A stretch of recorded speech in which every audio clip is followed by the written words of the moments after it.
Story of My Growth Fund. Vusi Tembegwayo founded My Growth Fund after investing in startup businesses on the African edition of the global hit TV series Dragon's Den. Having noticed a glaring problem, the entrepreneurs that raised funding were predominantly male and white, whilst the country had a challenge of investing in disadvantaged groups. However, black entrepreneurs, not having the benefit of exposure to commercial tenants, would battle to participate meaningfully in venture capital systems. So, we founded My Growth Fund and launched our first accelerator, which drew over 4,000 applicant hopefuls. Over the past 5 years of our existence, we have had over 80 growth businesses graduate from our accelerator, touched over 2,000 businesses through our live masterclasses, and have the fastest growing VC brand in Africa. To sponsor our masterclass series, speak to our origination team. This is our story. We exist for the entrepreneur.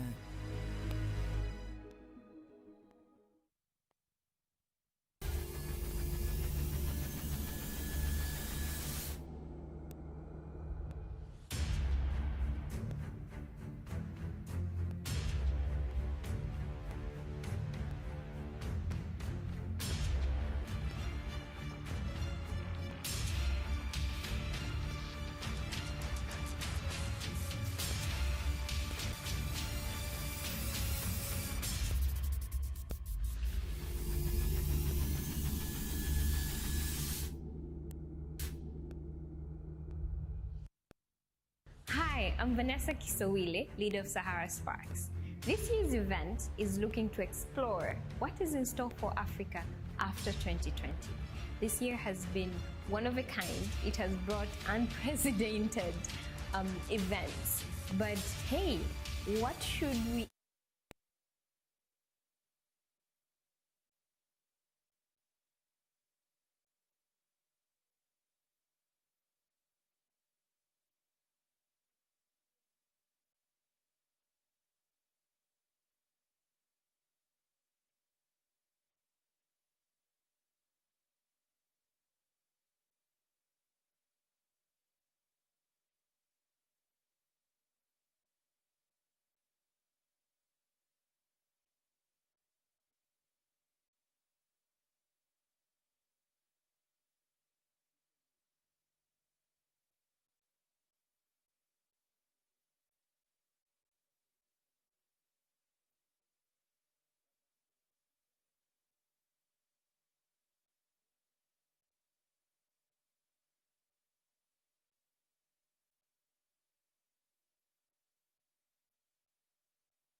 our main co-organizing partner for the event this year, I want to talk a bit about what are we aiming to achieve with our partners this year. Already, you know that Africa innovation ecosystem has been growing so fast. We have more than 600 technology hubs mushrooming across the continent. But with all that is happening, there's still one major puzzle to solve: lack of seed stage and growth stage investment capital. That's one of the challenges that needs to be addressed and needs to be addressed quick. Most of our local investment firms are struggling to raise funds. We don't have as many as possible seed stage investors. Most of the companies are still struggling to get to a stage where they can be investor ready. What needs to be done so that we can be able to build a strong investment landscape in Africa to support early stage businesses and SMEs? That is what made us and My Growth Fund to come together to have this conversation this year during Sahara Sparks, but also to encourage other people in other ecosystems in Africa to come on board with us. Please don't miss a chance to have this conversation with us this year. We are looking forward to see you at Sahara Sparks 2020, Africa Beyond 2020. Thank you.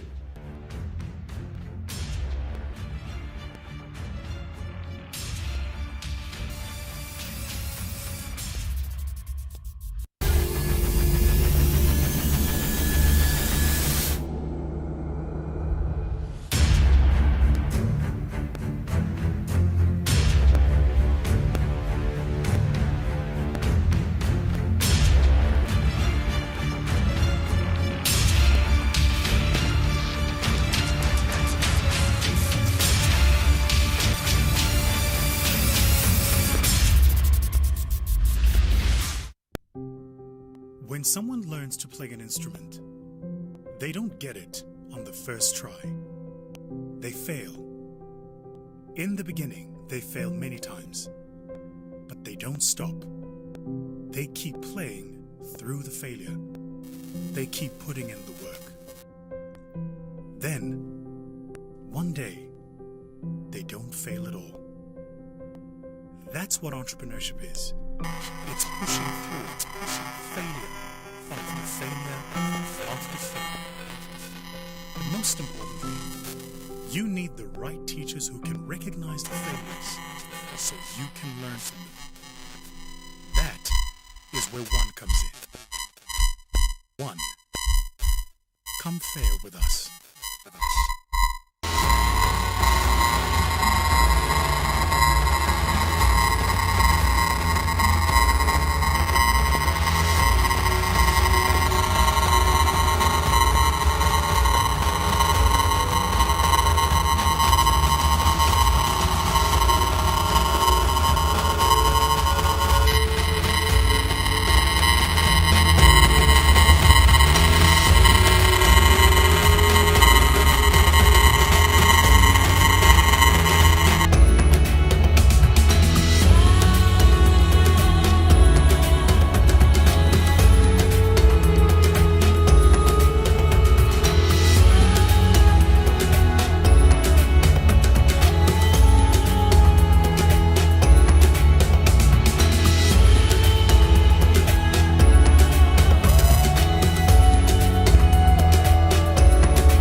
Hello everybody, welcome back. So it's another beautiful day during the Sahara Sparks season. Can you imagine we're actually at the peak of the season?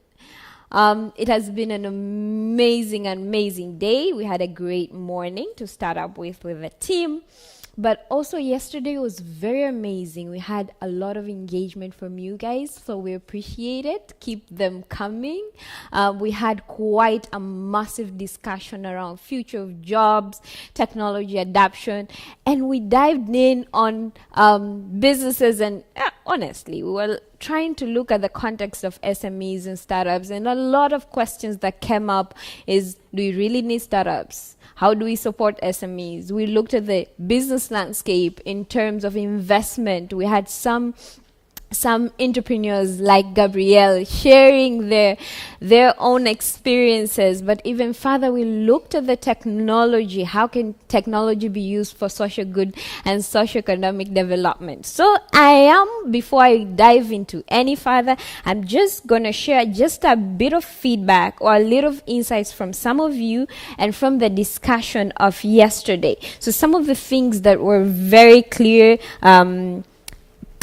communicated by you from the discussion was, inefficiency exists because somebody benefits from them, like rent sinking is real. So if you want to decouple inefficiencies and collapse processes, expect resistance. And this is the kicker, nobody changes anything by complaining about it. So one of the call for action was really bringing collaboration between ecosystems in Africa to actually grow their own entrepreneur ecosystem and support the economy development of the continent. One of the quotations that came up was, the problem was with many capital providers in much of Africa is they expect someone else to take early stage equity risk, operational de-risk the business, and create market traction.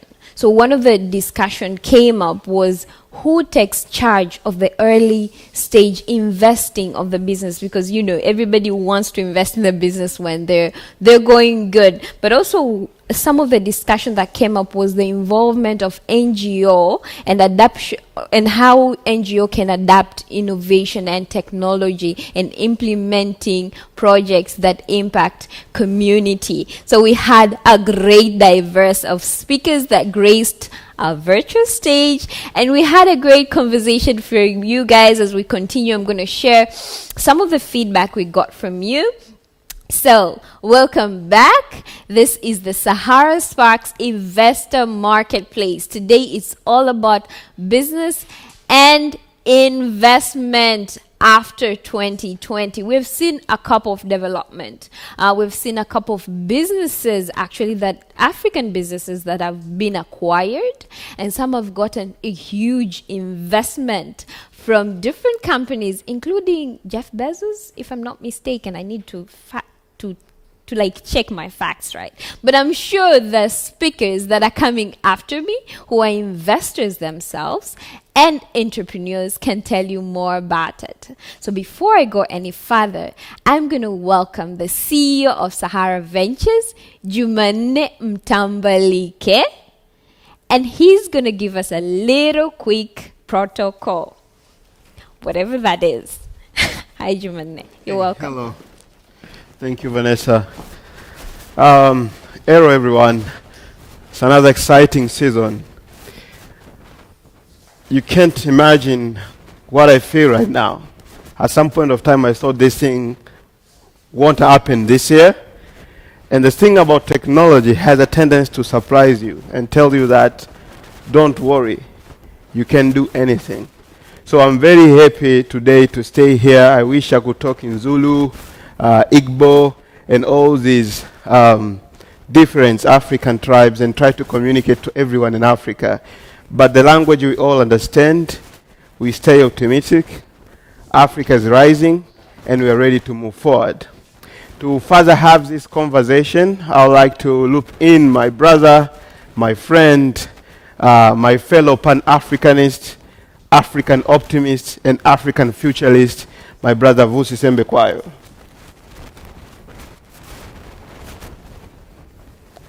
Ready for our quick fireside chat.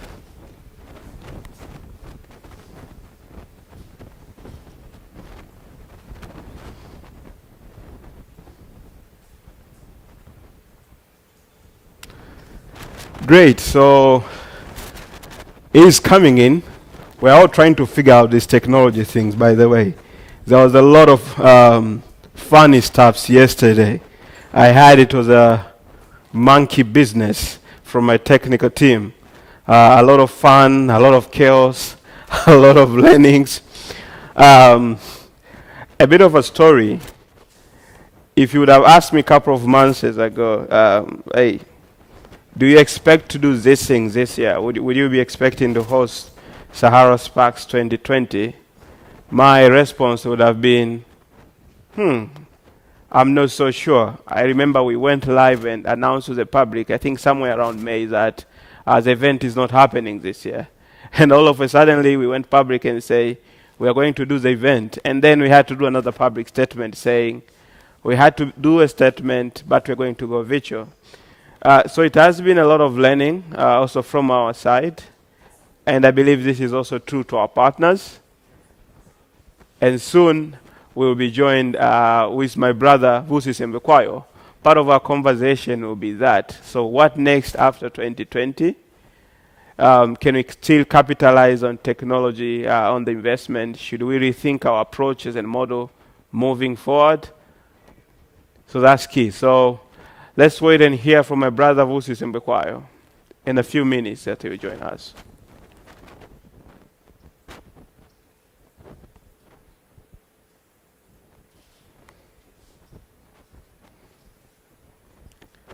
Let's take a quick break and then we'll come back when my brother joins in.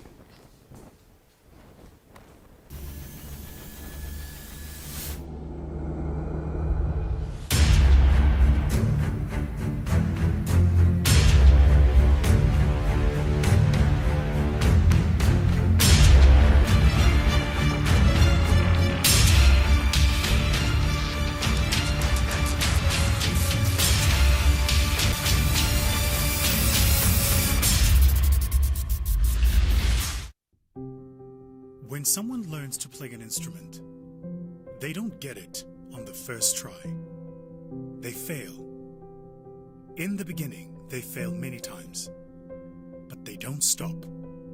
They keep playing through the failure. They keep putting in the work. Then, one day, they don't fail at all. That's what entrepreneurship is. It's pushing through failure after failure after failure. But most importantly, you need the right teachers who can recognize the failures so you can learn from them. That is where One comes in. One, come fail with us.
Growth Fund.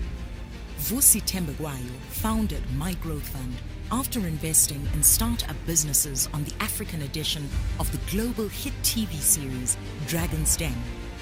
Having noticed a glaring problem, the entrepreneurs that raised funding were predominantly male and white, whilst the country had a challenge of investing in disadvantaged groups. However, black entrepreneurs, not having the benefit of exposure to commercial tenants, would battle to participate meaningfully in venture capital systems. So, we founded My Growth Fund and launched our first accelerator, which drew over 4,000 applicant hopefuls. Over the past 5 years of our existence, we have had over 80 growth businesses graduate from our accelerator, touched over 2,000 businesses through our live masterclasses, and have the fastest growing VC brand in Africa. To sponsor our masterclass series, speak to our origination team. This is our story. We exist for the entrepreneur.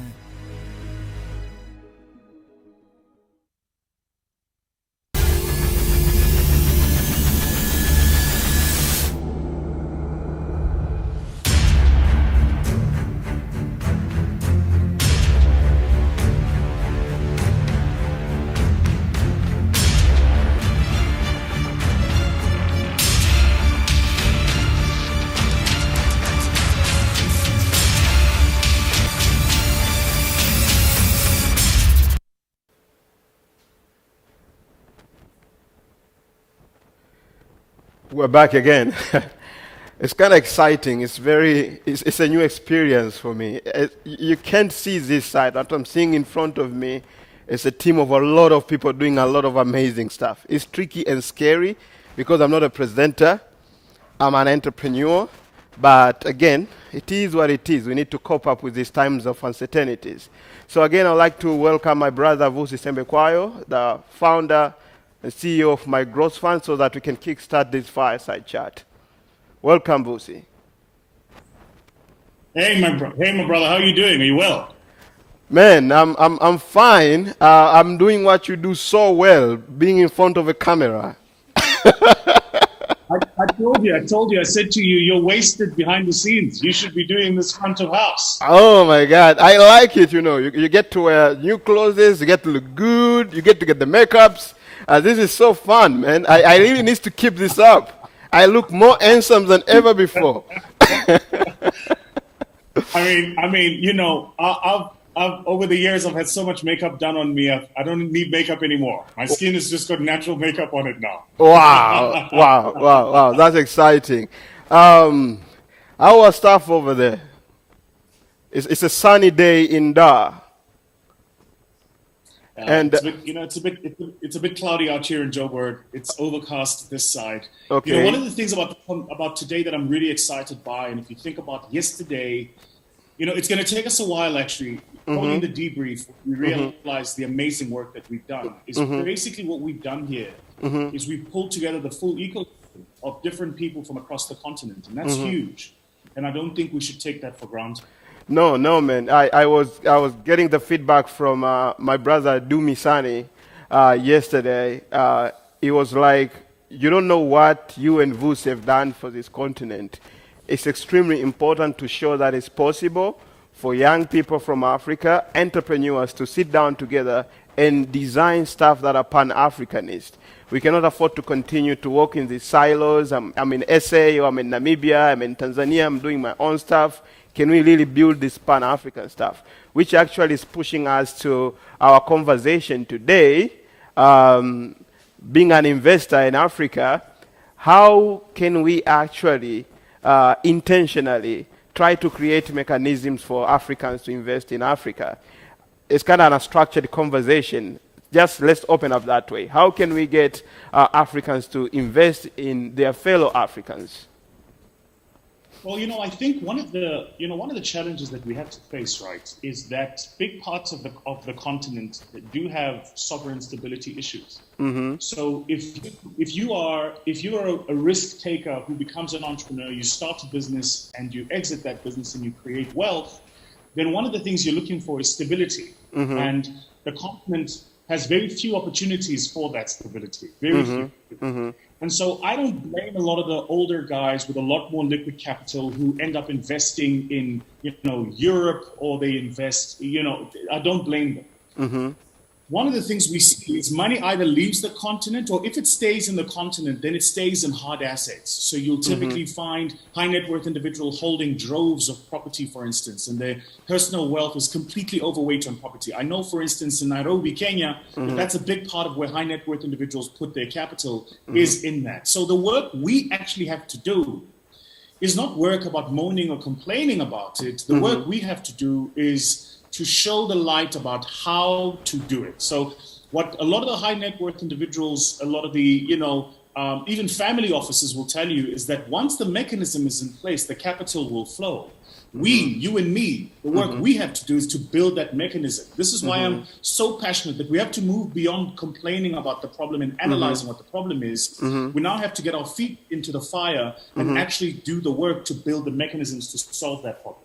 Yeah, so when I was reflecting this morning about this topic, like how do we get Africans to invest in Africans, 3 keywords come out: policy, trust, and culture. And the first one you've talked about, which is policy. How do we create these systems and structures that allow investors to feel safe, investors to feel secure, investors to feel needed, so that they can put money into their own communities or societies, so that we can be able to frame these foundational structures within countries and regions, so that they can be able to self-finance and finance entrepreneurs within their own market. The key issues are now the second two part of this conversation is, the first one is culture. Do you have culture that incentivize Africans to invest back in Africans? Do you think we need some kind of motivation? How do we fix that? Because when I talk to other entrepreneurs, they're more of, this is like an entrepreneurial, it's more of a culture thing. We don't feel sometimes we're obligated to give back, and we always want people to depend on us instead of empowering others. What does it sound to you? How can we fix this if it is there? And if it is not there, what's the reason we have such kind of mindset? So culture is a self-replicating behavior. That's what culture is, right? So when we talk about the culture of doing things, what we mean is that behavior has become so embedded it's self-replicating, which means even new people that join an ecosystem will behave in that way because that's the established culture. There's a reason I'm telling you this. So if you're building an organization, for instance, one of the key things you focus on is, because you're a leader yourself, Jumani, and a manager, is you focus on organizational culture. The reason organizational culture is important is because that's the self-replicating behavior. Absent of you and your guidance, that's how people will behave. So the self-replicating behavior we have right now is a self-replicating behavior that's driven by where we have come from. Where have we come from? You've got to remember that between 2000 and 2014, we had 5-6 different countries in the continent that were involved in some sort of conflict where there was either a coup or, so all of those issues affect how the investor sees potential, even if that investor comes from that country. Right? And so once that kind of mindset sets in, then it becomes a self-replicating culture. In South Africa, the Western Cape and Cape Town, the self-replicating culture is you will generally find high net worth individuals seeding the next generation of businesses. But somebody had to do the work up front to make that possible. So for instance, the good people at Silicon Cape, with whom I've got a phenomenal relationship, they did work to make that happen. So the work we're doing is the work to make that happen. And the beauty here about what we're doing is we're coordinating ourselves. So what's new here is that we're coordinating ourselves. It's that we can come out with a single voice that talks about what kind of policy enables us to create the culture where capital that's generated in the continent is reinvested in the continent. What kind of policy does that? So that when we talk to legislators and policymakers, we can have a single view with a single conversation. And that policy could be stuff around foreign exchange controls. It could be stuff around IP protection, IP laws. It could be stuff around loop structures. There's several conversations that we need to have. So the work to do to break that culture is the work we're doing right now. You have this saying, I don't know whether it's already trending or not, but it made a lot of sense to me. You said most of our problems in Africa are caused by politics, but we cannot solve all those problems using political means. So is this one of Yes. those problems which you can address without political means? Can we fix the Yes. culture thing without political means? Well, just think about it. In terms of this conversation right now, we have not had any conversation that's political. We haven't spoken about which country has rule of law. We haven't spoken about whether or not there's democracy that prevails. We haven't spoken about what is the average tenure of a president in an African country, because those are negative, self-debilitating conversations. I continue to hold a view that Africa's problems are political. Africa's solutions are not. Wow. And if you study the rest of the world, you recognize that this is true. Look at how Yeah. the Asian tigers became the Asian tigers. Yeah. There was a recognition that actually the instrument of capital is a far more effective way of solving issues that have a political complexion. Okay. So yes, the politics bears on our lives, but that's not where we start. One, two, that's also not where we're strong. I'm not a politician, you're not a politician. So we're going to start where we're strong. We understand the ecosystem. We know the players in the ecosystem. We know how to facilitate access, contribution, participation, democratization. We know how to do that. So we're going to do that. So- And as we build, the policymakers will meet us halfway. Just a last note for you, for every person watching this conversation to recognize, is generally policymakers and politicians don't want to do heavy lifting. That's not in their design, right? So we've got to do the heavy lifting of putting the systems and structures in place so that by the time they join us, we're ready to go. Wow, brilliant. So let's talk a bit about this conundrum. The issue of, yes, we want Africans to invest in Africans, but we also know one side, which is entrepreneurial side, they're like, they're no investors, and investors in Africa, they're just bluffing around, nobody's writing checks. And when you talk to investors, they're like, we are ready to write checks, but there are no investor-ready businesses. And then it becomes a catch-22 situation. One side saying another side is not doing their work. You being an investor, from your side, what do you think is the best way for us to be in a strategic position to address this conundrum, if I can say, and is it possible for us to fix it in one way or the other? Now, I want to debunk this myth. My experience is this. There is this idea that there aren't investor-ready businesses in the continent is just not true, right? I think the classical problem here is that most investors want to invest and that's it. Very few want to do the heavy lifting, the heavy work, right? So in our process and our approach was we had to build a support mechanism to support the business we'd invested in, because we recognized that if we just invested and took a step back and ran it as a classical asset, then we wouldn't have been able to protect the capital that we put into that business.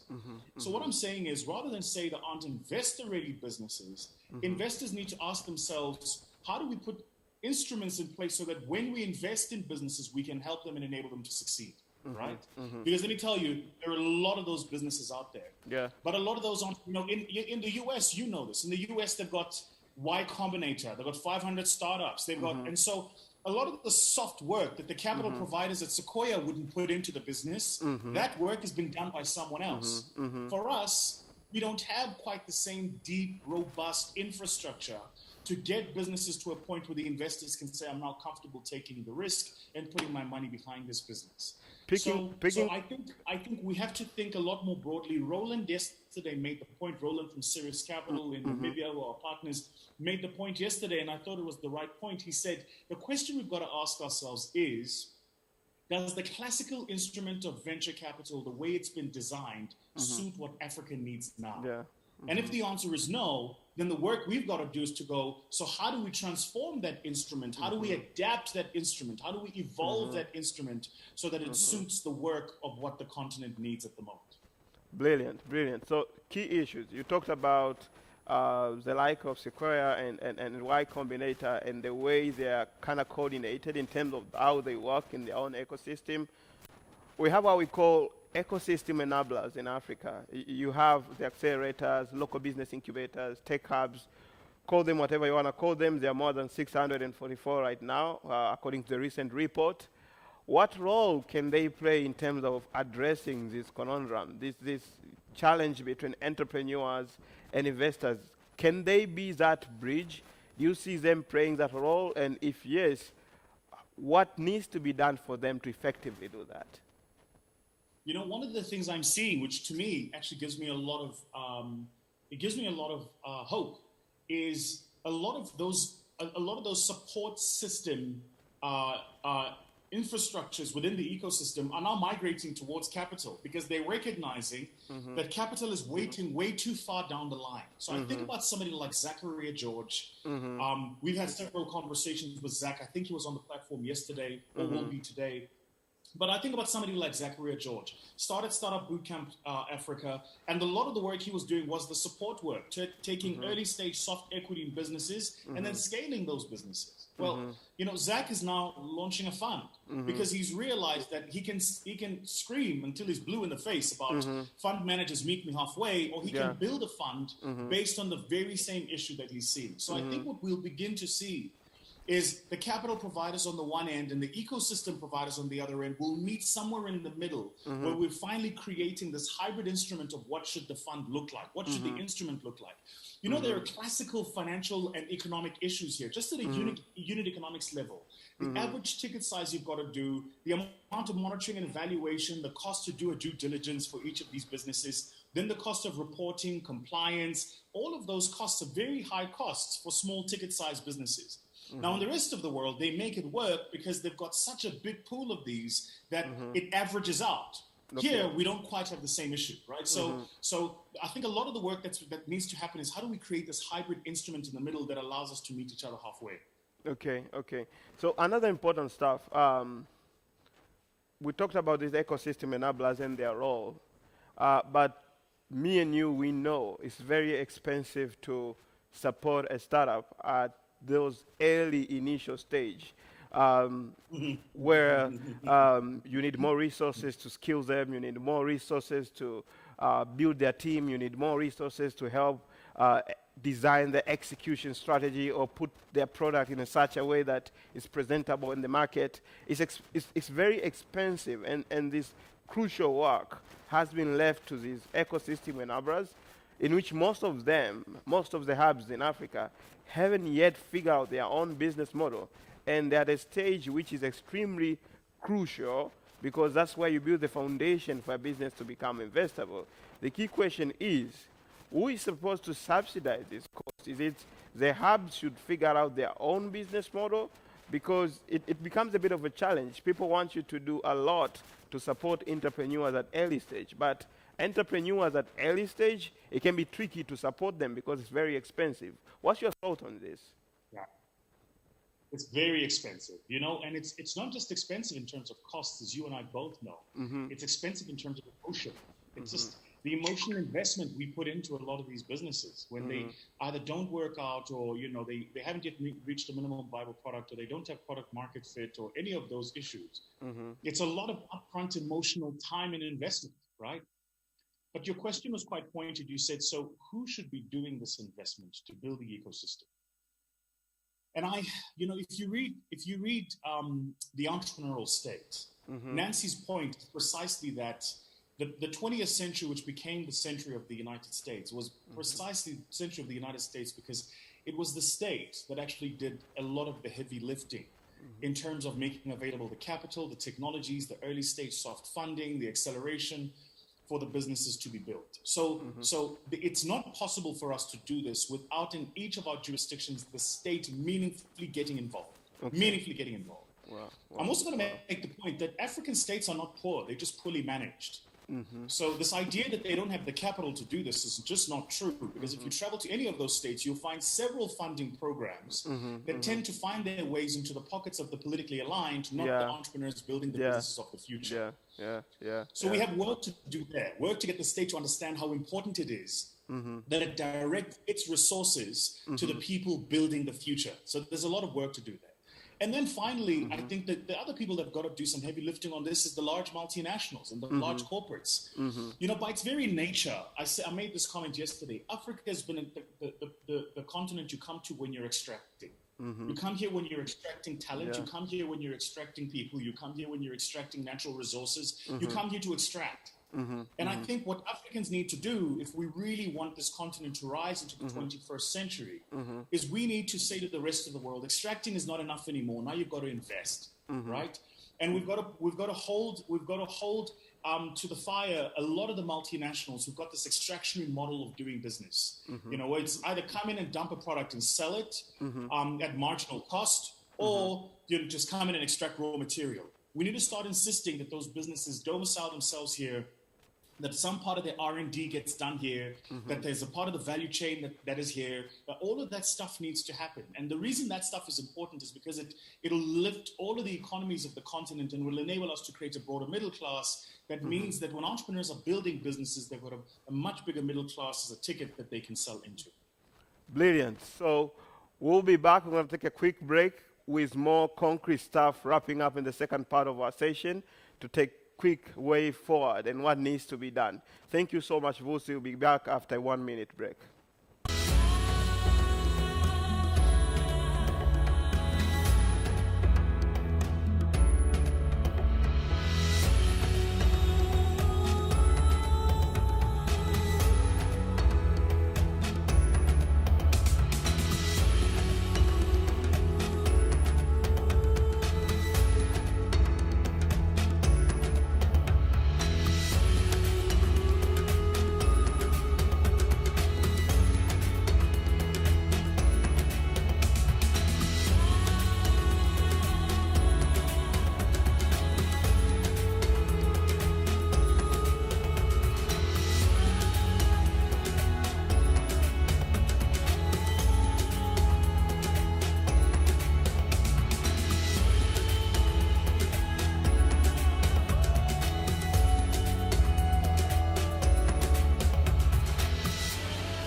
Story of My Growth Fund.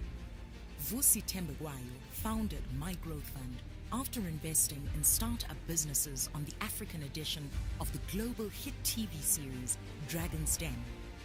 Having noticed a glaring problem, the entrepreneurs that raised funding were predominantly male and white, whilst the country had a challenge of investing in disadvantaged groups. However, black entrepreneurs, not having the benefit of exposure to commercial tenants, would battle to participate meaningfully in venture capital system. We are back again, my brother. Wow, I like the cap. You always have this way of bringing stuff that are so cool. I'm very sure that's another work of an African entrepreneur. Who is that entrepreneur?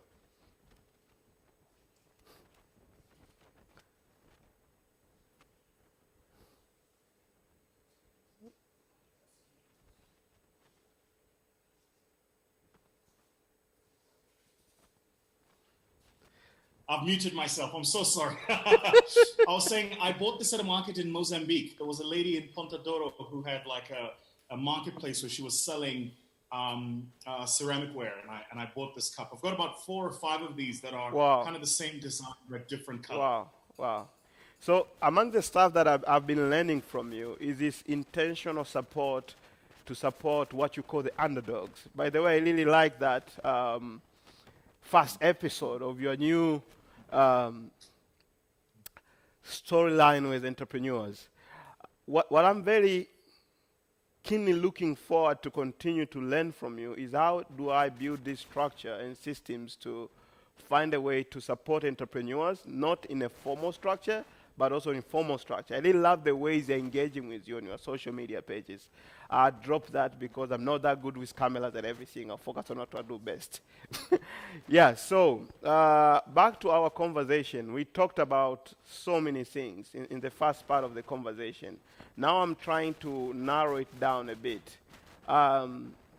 We know we have what we call ecosystem enablers, accelerators, business incubators, BDS, business support services, and then we have you, the investors, and then we have the entrepreneurs themselves, and then we have research institutions, we have academic institutions. if you go to more mature ecosystem, you find most of the time it's universities that are championing this revolution, whether it's Stanford University, whether it's Aalto University in Finland. What do you see? Who is at the core of the Africa entrepreneurial ecosystem where they can act as a hub to bridge the gap between different players so that we can have that stable ecosystem within Africa? Should it be universities? Should it be enablers like hubs and accelerators? And if that is the case, do you have any ideas on how we can be able to execute that? You know, my view is that the market is always the best instrument to solve a problem. The market, right? And then define the market however you will. So I think, even, by the way, even in South Africa, we've started to see universities get really involved in this space. A lot of the graduate business schools in South Africa have some other offering that has to do with incubation, or they don't quite yet understand acceleration, but certainly on the incubation business support side, they have one or two strong propositions that they're offering. In my mind, actually, I think that this space is going to continue to be dominated by people like yourself and people like CK, who understand the space well and who understand how to build a product of value that a client is willing to pay for. The question becomes who pays for it, right? Yeah, So the product is clearly a product of value. But the question becomes who pays for it and makes it more sustainable. I don't expect we'll migrate towards academic institutions taking a center place in this space for a couple of reasons, but predominantly because in the US, academic institutions took that place because academic institutions was where the IP sat. Right. So, you know, if Mark Zuckerberg founds a Facebook whilst at Harvard, you know, Harvard has a percentage of the IP. That's not the case here. So the reason you found a lot of universities into this space was purely because they were into the space because they seeded a lot of the actual early stage, particularly technology businesses. So if you know, think about the history of Stanford and who Stanford was and how he created Stanford universities. You think about how they first found silicon in Palo Alto, then how it became Silicon Valley. All of those things kind of merge into the space where the university actually became the place where the founders were founding businesses. That's just not the case for Africa.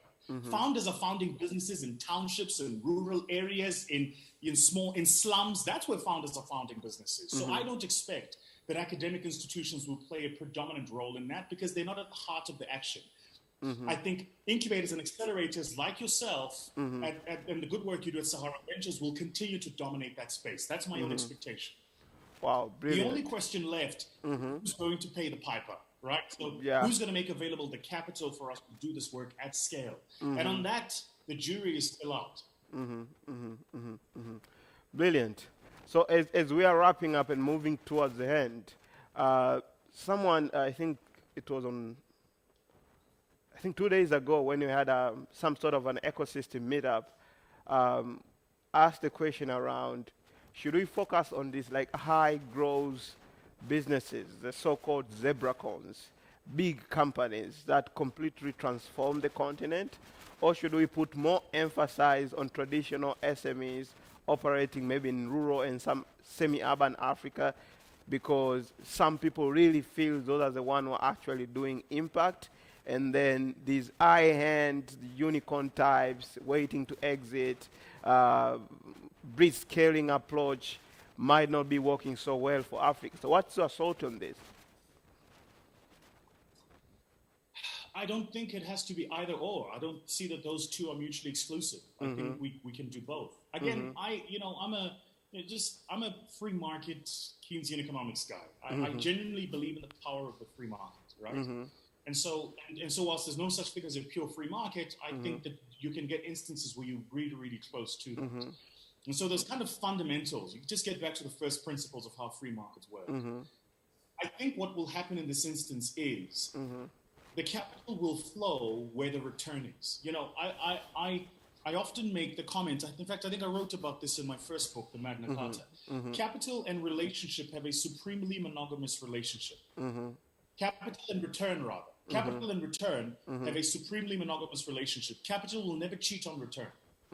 And anytime you see in the world where people try to distort the capital return relationship, it doesn't work. So you can think here about Venezuela, you can think about China, you can think about Chile, you can think about Argentina. Anytime people try to distort the relationship between capital and return, it doesn't work. Brilliant. So I think where capital will flow is where the return is. Okay. The harder question for us is how are we going to quantify return? Is it financial return? Is it the softer issues around economic transformation, around being better to the planet, around sustainability, around access to whether it's healthcare, education, financial services? How are we going to define what return is? But what I know for sure is once we've defined what return is for us, then that's exactly where the capital will flow. That's just the way the instrument of capital works. Brilliant, brilliant. Thank you so much, my brother. We are wrapping this up. I want you to wrap up with a very short statement, a response to this question. So what next in the investment landscape in Africa? What should we expect? I think there are a couple of really exciting things happening, right? There continues to be the trickle effect of the few transactions at the top that everybody's talking about. And what I'm noticing more and more of, you've got Linton Nika here who's going to be presenting a bit later, and I'm really excited to see some of the stuff Linton's going to talk about. But what I'm noticing more and more are businesses that are migrating up the stream that want to become the few businesses. They want to become the few businesses at the top of the ladder. And we have a lot of work to do to make sure that we enable those businesses to become the top businesses at the top of the ladder. So, the guys at HNKR, and you can go and check them out, hnkr.co.za. That young man and I met at the gym. That's how I met him. Literally goes to my gym, and he was telling me the first time I was starting this business, and he entered this competition and entered that competition. He's raising funding today, and I think this is the second round of funding that he's raising. So more and more what we're seeing is people migrating up the stream. What I'm saying is this, just a final comment. I know it looks like heavy lifting, and if you look at it at a point in time, it looks like we're making no progress. But actually, guys, we're making phenomenal progress. Wow. If you just think about where the ecosystem was 5-6 years ago, think about where the ecosystem was a decade ago, it's almost incomparable to where it is today. So we're making progress. And the rate of that progress, I'm seeing it accelerate, which means we're going to continue to have more impact in a shorter space of time with even fewer resources. Then the space becomes increasingly more economical. Wow, thank you so much, my brother. The next session after this will be even more exciting.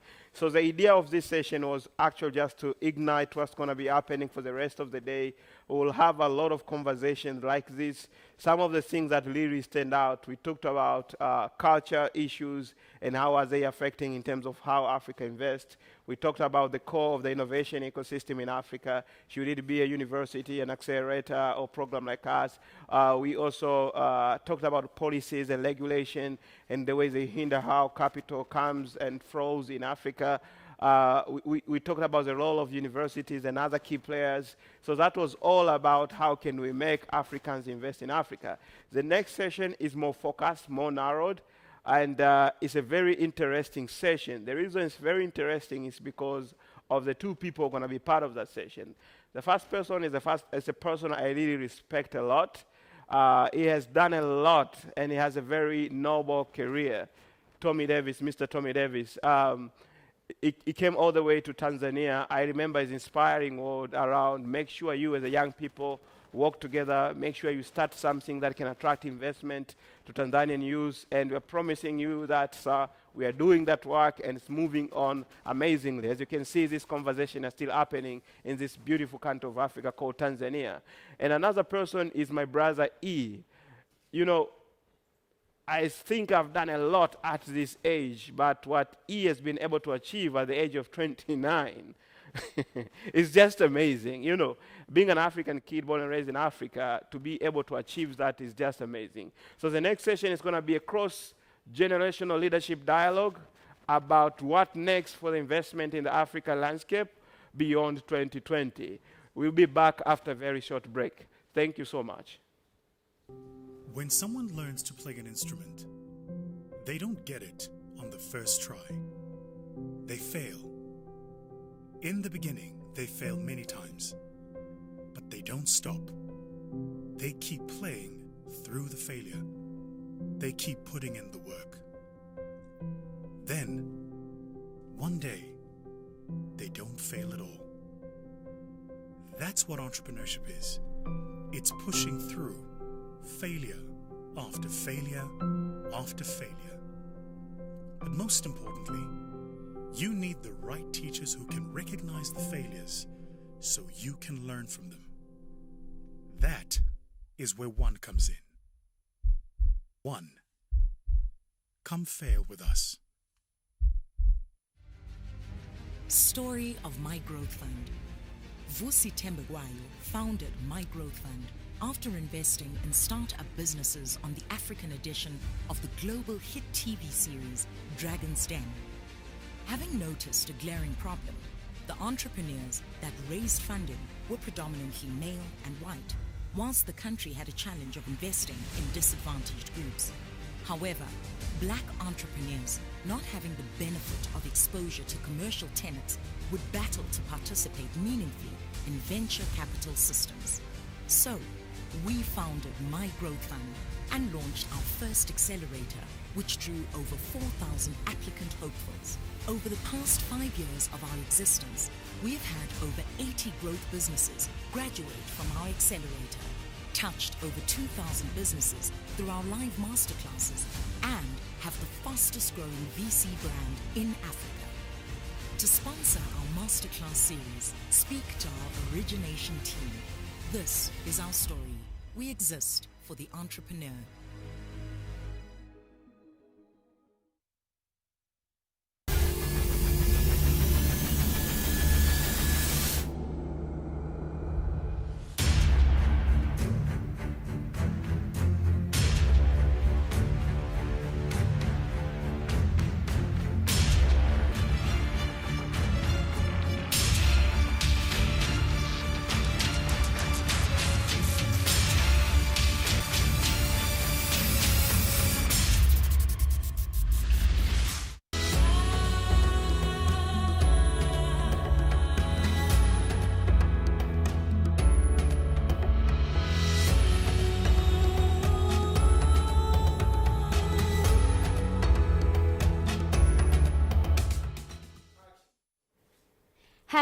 Hello, welcome back.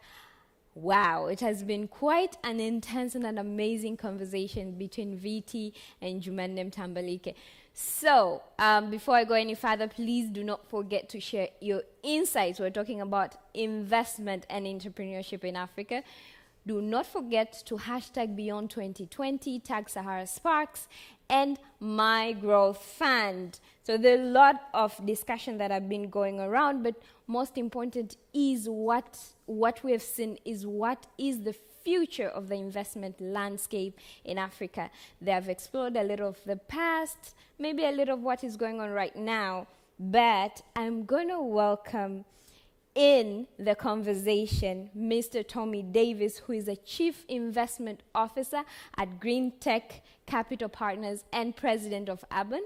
But he is also going to be joined by Inolua Aboyeji, founder and general partner at Future Africa, but he's also a co-founder of Andela and Flutterwave. Welcome. Thank you. Do we turn on our videos now? Yes, please. It would be good Awesome. to see you guys. Okay, great stuff. It's E! Hey, Vusi, how you doing? How are you, brother? Oh man, it's busy out here. When we see you in Lagos again, huh? So we can fill a stadium. Very soon, I promise. Very soon. Okay. Looking forward to it. Looking forward to it. Awesome. Studios. We've got a quick 10-minute discussion. As Vanessa said, we really want to look at what's beyond 2020 when it comes to the African investment landscape. we all know what's been happening. This is a journey, in your case, in my case, we started, we're talking about 10 years ago, where sort of things started to bubble up. But since then, we've seen what you've done with Andela, what's happened with Flutterwave, most recently Paystack. So we've seen a trajectory that COVID has put dampers on. And when I say dampers, I'm actually, yes, we've seen everything that's happened with the environment, but where my worry is really at this point is sort of the potential imminent financial crisis we're facing on the continent in terms of investment as the currency devaluations continue, knowing that most of the funds we're sourcing is coming in dollars. I mean, what are your thoughts on that for starters? No, I mean, I definitely sympathize, and I think it's going to be a challenge. However, I think, you know, most businesses have realized that currency devaluation, particularly in Nigeria, is a fact of life and something to be expected with doing business. I know for the businesses that we've invested in, what we've tried to do is to help them build what we call dollar buffers by allowing them to, hold most of their dollar offshore and take Naira lines against them. So that way it's cheaper. And then secondarily, helping them earn revenue in dollars so that they have a more stable revenue flow. So I think we've developed a number of interesting workarounds with the currency situation. And most businesses are actually the better for it. So I don't think we will be as hard hit as people might imagine. But I think there might be some investors who may not understand the terrain, who may have made some decisions that would hurt their portfolio. But this is the time to call their colleagues who've been in the environment for a while and ask for tips and for help on how to manage the currency fluctuation challenges. Okay, a friend of mine was saying, well, he sees that as presenting us with an interesting position with overvalued, previously over what they considered as overvalued assets, that there would be opportunities around that. But I wanted to move quickly on to what's dear to our hearts in terms of, as we look ahead, the AFCFTA and how that ties into the name of the outfit you're running now, Future.Africa. You're doing exciting things, changing the early stage investment landscape, doing it a different way with the collective. You want to talk about that? Sure. I have to give you all the credit for the collective because you started this work, maybe 7 years ago with the Lagos Angel Network. And it was, we just decided to this thing that Baba Davis has been trying to do, let's just put a digital spin on it and make it more for real. So, I mean, in many ways, we've been very inspired by your example with bringing people together, normal people together to invest in African startups. So what we do basically is, we quickly realized the institutions weren't going to come and save us. We had to find local capital or people who were invested in Africa more emotionally to basically invest in early stage startups, because there was a big issue with finding $25,000 to $250,000 to invest in early stage startups. That's always been the challenge. Anything that's where we started. That's where we still are. Exactly. So what we decided to do was we built a membership-based co-investment club. You pay $1,000 to be a member. We give you 20 deals a year. So well-researched, highly researched. We take the diligence into our own hands. That was a big lesson we learned from the land model. Take the diligence into our own hands and give all the information to all the investors at the same time. So we inspire some competition. And then, you have, as long as the allocation is open to invest. And that time might be 3 hours, it might be 3 days, but it's never a long time. So people don't have the analysis paralysis that tends to paralyze groups.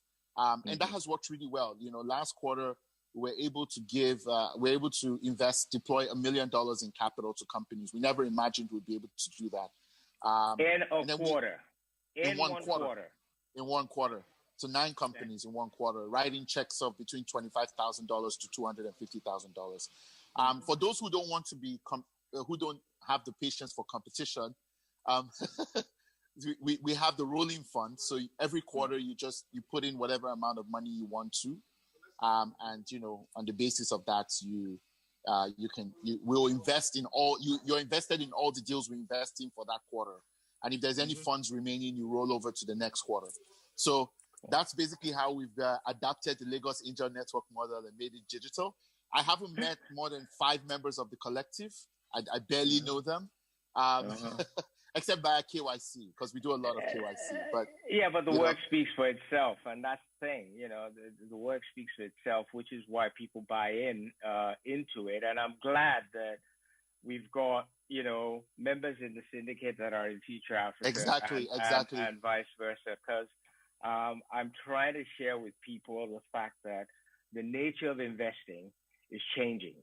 And really, at a deep fundamental level, it is the local investors who need to get first dibs, but supported by wide as possible audience. And that's why I like the KYC you're doing on the investors, but also the due diligence you've pre-done in terms of the investment.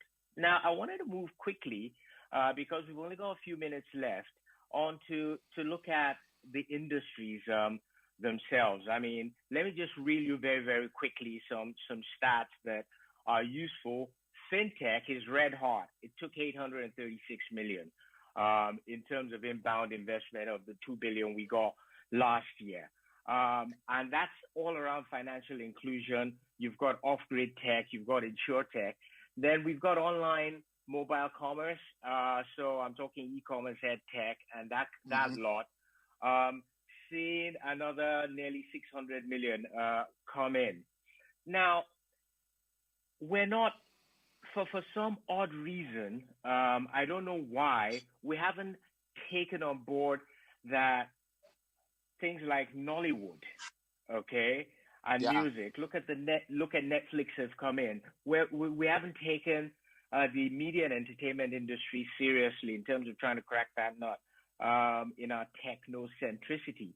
What industries do you see now? We've got the death of high touch industries and the rise of logistics and healthcare and what industries are you seeing or are you planning to play in going forward? Yeah, I mean, I would say, ultimately, what we've tried to do at the fund and what I deeply believe is that we might have to take another look at these categories and take a look at them from the perspective of problems and business models rather than like sectors, So like our largest investment so far at the fund has been in what people will call agri-tech. We invested in call it essentials, but go ahead. Yeah, exactly. You see, so I mean, we just tend to look at these things from the point of view of problems. What problems are there to solve, and how can we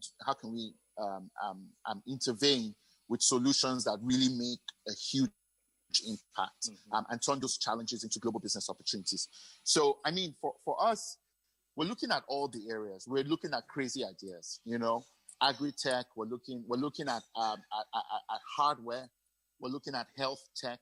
We have very clear thesis on each of these areas, which we're sharing. Next year is going to be a big, I'm hoping, fingers crossed, if you all pray for me, a lot of writing about how I see the future really playing out in certain industries. I started to pen those pieces. And I think, a lot of it is really about envisioning what the future needs to look like on a continent with over 400 million people, in a country, like Nigeria, with over 400 million people, continent with over 4 billion people, and really figuring out what kind of infrastructure needs to scale for us to live well. And also an understanding that we're moving from I said this yesterday, I want to say it again, we're moving from a globalized economy to a distributed economy. And that has huge implications for Africa's place in the world. And what are the businesses that are possible to build for global scale in a distributed economy? I think those are the questions that we ponder in our own model. And I think that's the frontiers of investment. And we're willing to make the big bets as we're further and further empowered by our membership of co-investors, and we'll see where the future takes us. Thank you very, very much. It's been short, it's been sweet, and we'll catch up again soon. Sure. We always catch up. We always catch up. All righty. Over to you, Vanessa. Thank you.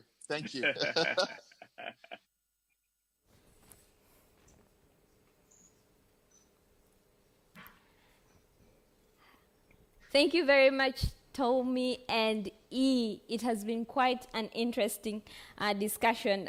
Some of the things that I really caught up from this very short, we deserved like really longer session with you guys, but of course, since we'll have you guys and people have the chance to keep on engaging with you on social media. So some of the things that I've clearly captured them are that right now we're moving from globalized economy to distributed economy, but also some of the rising industries, maybe those who are looking to become investors in the future, currently are edutech, logistics tech, insurtech, healthy tech, and others that we're not really looking at. Something that Tommy Davis talked about around media and entertainment. Maybe, just maybe, it's something that you can explore, you know.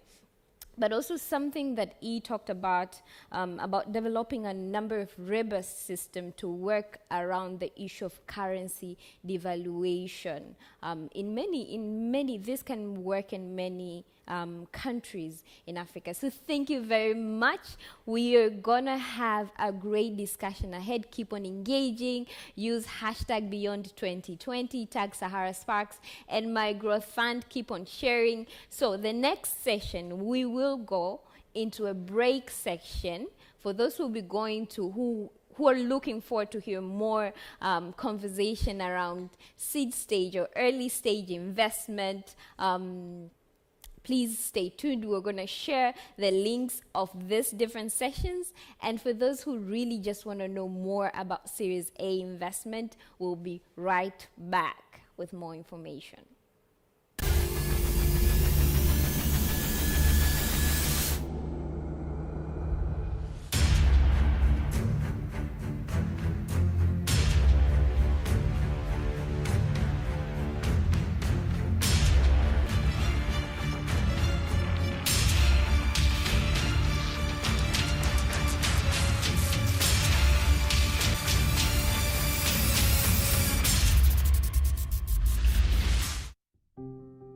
When someone learns to play an instrument, they don't get it on the first try.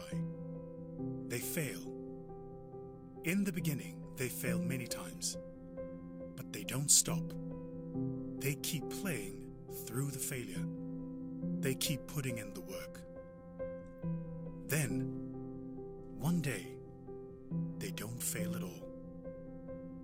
That's what entrepreneurship is. It's pushing through failure after failure after failure. But most importantly, you need the right teachers who can recognize the failures so you can learn from them. That is where One comes in. One, come fail with us.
Story of My Growth Fund.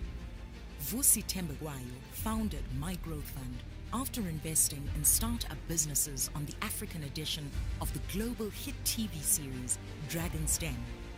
Having noticed a glaring problem, the entrepreneurs that raised funding were predominantly male and white, whilst the country had a challenge of investing in disadvantaged groups. However, black entrepreneurs, not having the benefit of exposure to commercial tenants, would battle to participate meaningfully in venture capital systems. So, we founded My Growth Fund and launched our first accelerator, which drew over 4,000 applicant hopefuls. Over the past 5 years of our existence, we have had over 80 growth businesses graduate from our accelerator, touched over 2,000 businesses through our live masterclasses, and have the fastest growing VC brand in Africa. To sponsor our masterclass series, speak to our origination team. This is our story. We exist for the entrepreneur.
Dar es Salaam is among the fastest growing cities in the world. The city is expected to reach megacity status by 2030. This means we will have more than 10 million inhabitants living in the city. Something interesting is happening in the Tanzania's financial capital. A part of the road heading to the historical city of Bagamoyo is becoming the technological district of the city. The district is the home of all major public tech offices, telecom operators, innovation hubs,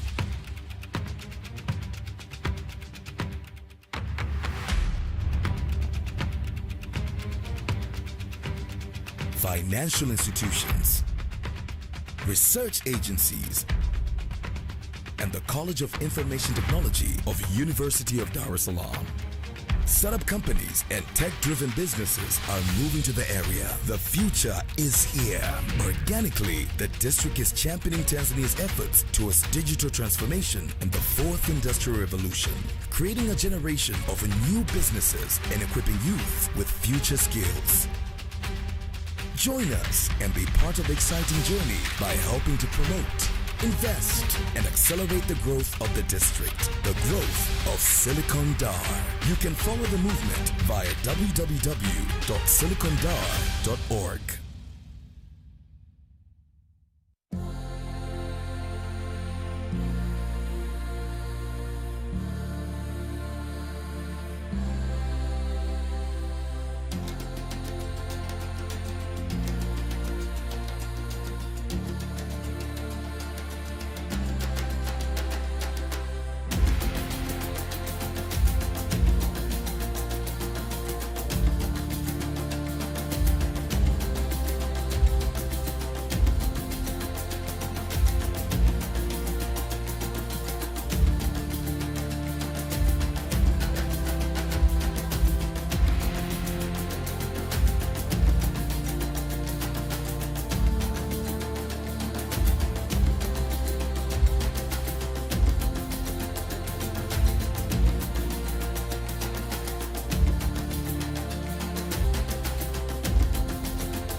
Naki fusi Albert Liputi.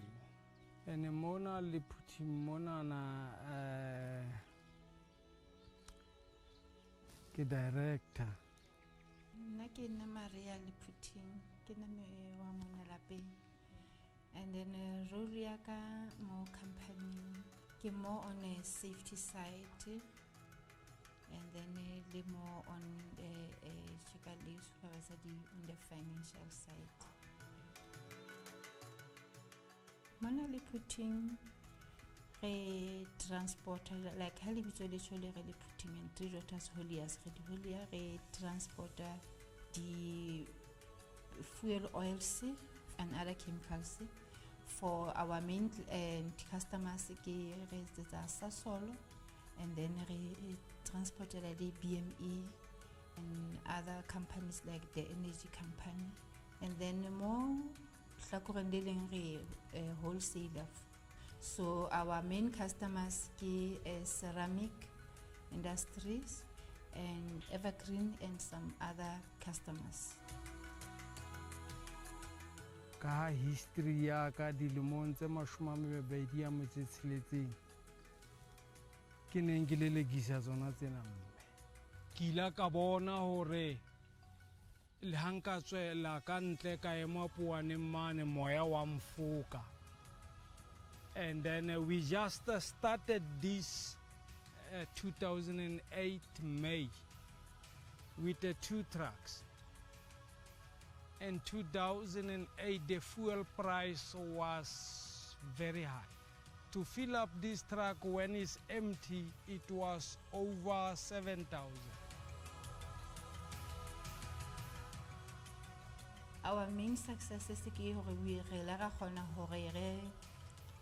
we pass stages the first 5 years of face of patela di truck and started business ka tsona, and then after re eketse the our trucks on top of that.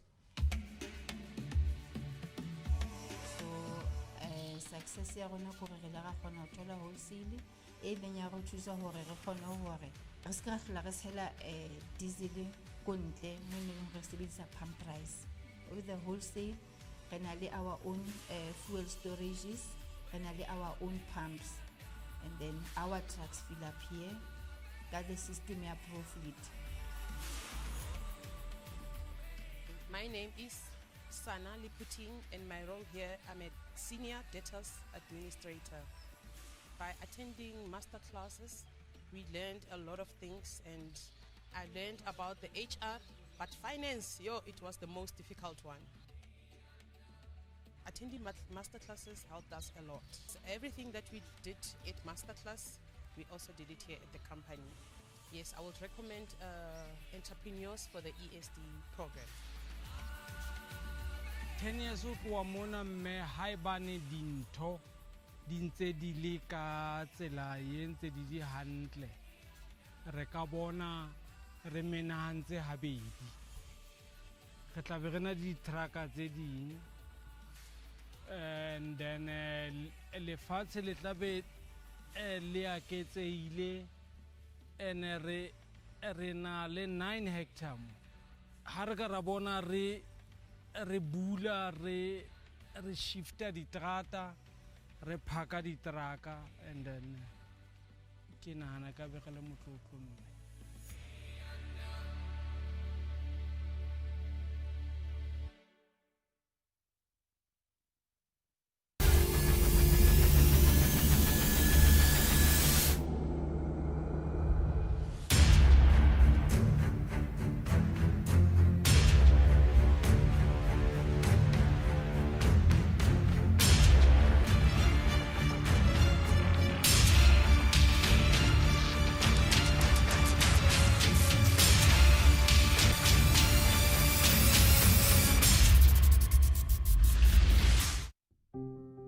When someone learns to play an instrument, they don't get it on the first try.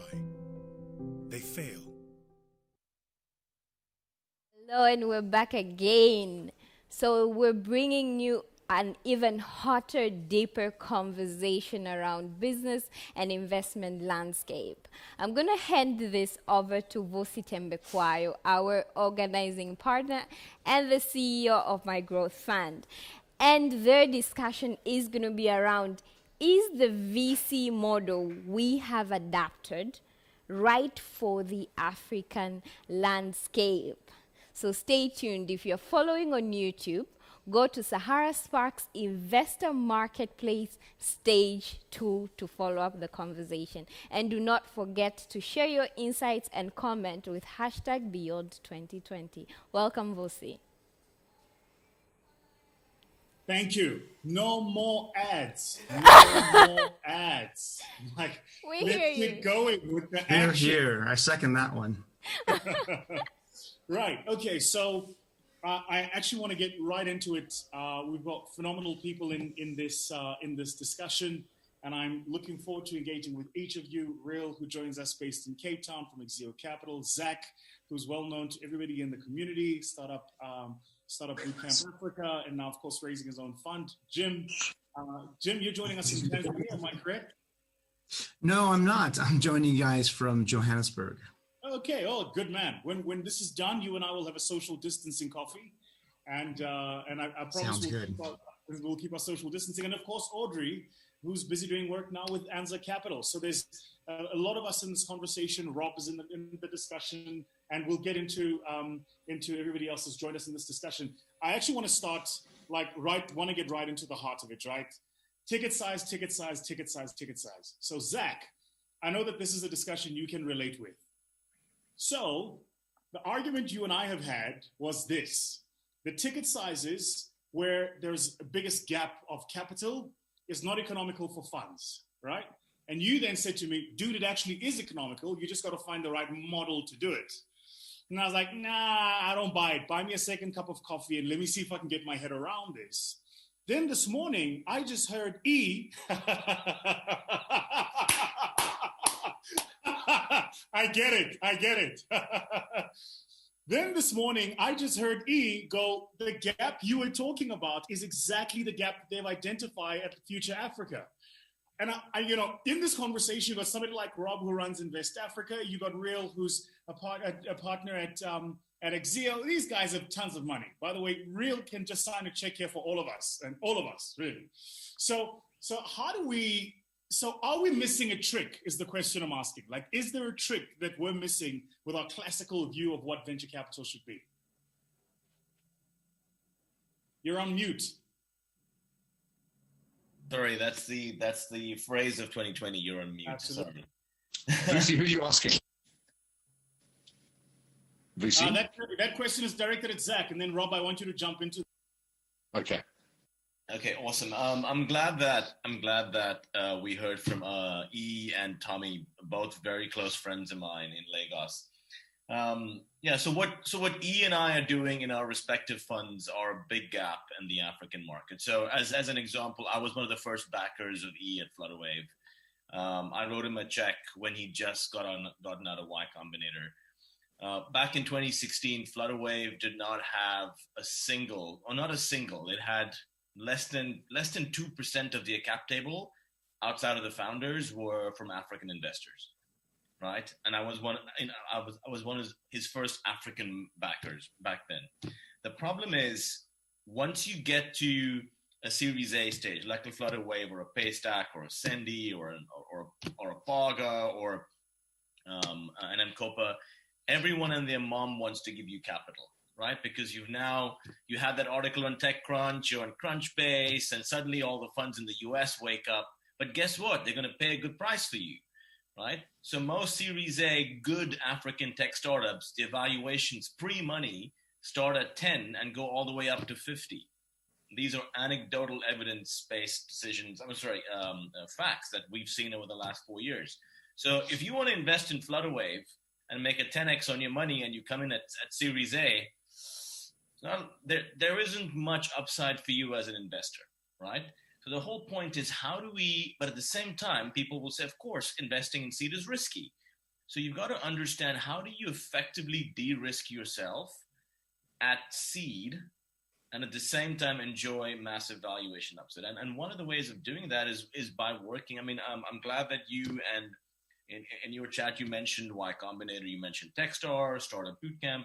Accelerators really help de-risk ventures prior to their Series A rounds of funding. And by far, the biggest gap in funding on the African continent today is pre-Series A. We've had $2 billion of venture funding last year in Africa, and 85% of that went to Series A, Series B, and Series C rounds. And seed funding in Africa it was mostly friends and family and angels. And Jim on the panel here is a fantastic angel investor in Africa. But it needs to be more democratized. It needs to be more institutionalized, because angels have money, they've got networks, but what angels don't have is they don't have leverage, right?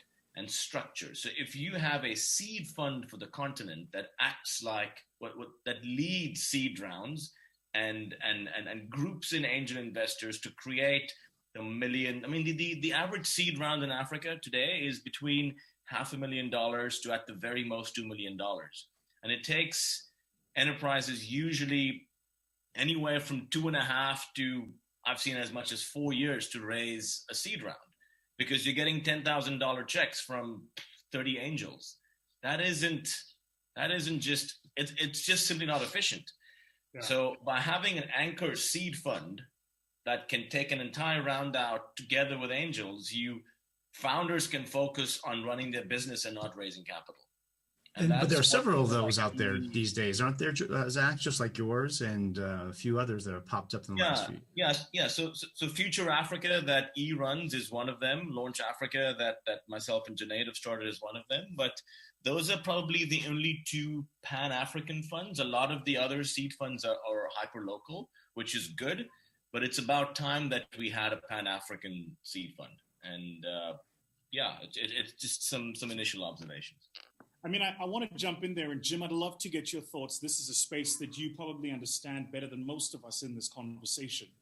But before I bring Jim into this very quickly, Zach, this issue around Pan-African, one of the challenges you always face the minute you say Pan-African is just the embedded risk of sovereigns in each of the countries, right? So you're raising in dollars, and then there's the underlying currency risks of what might actually happen with the portfolio company.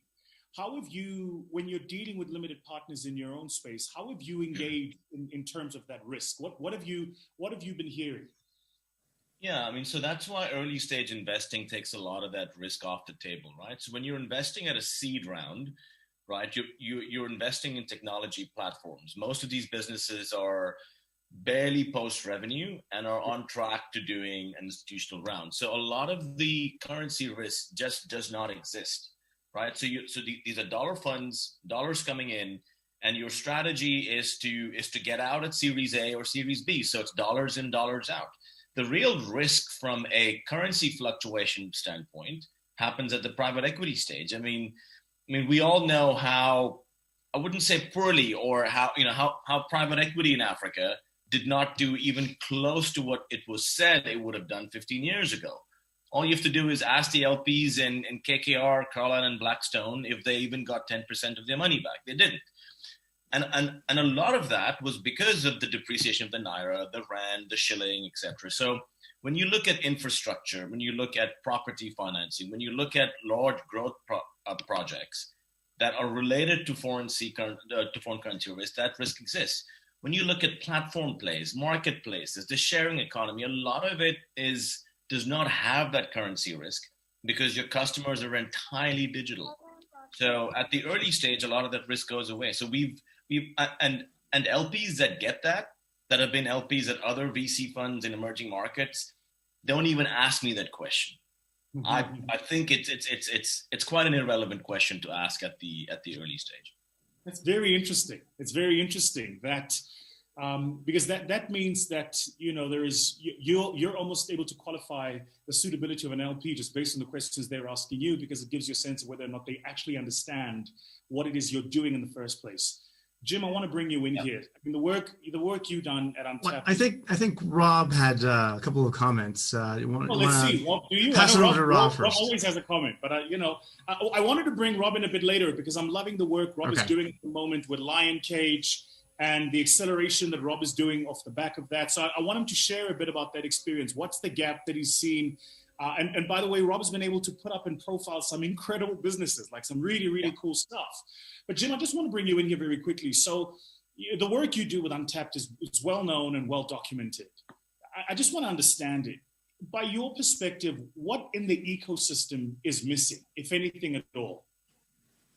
Well, so I think, so let me answer that in three ways. I think what we're trying to do at Untapped is to address something that venture capital per se is not necessarily suited for, right? We're trying to figure out a better way to provide financing to small and medium-sized enterprises, because it's our belief that not just Africa, but every economy around the world, the growth of those economies and the growth of Africa's future economy is going to be off of the back of small and medium-sized enterprises. So until we figure out what the right mechanisms are, the right instruments are for financing SMEs, we're not going to see the massive growth, and we're not going to see the equitable growth that we can see in a market like the continent.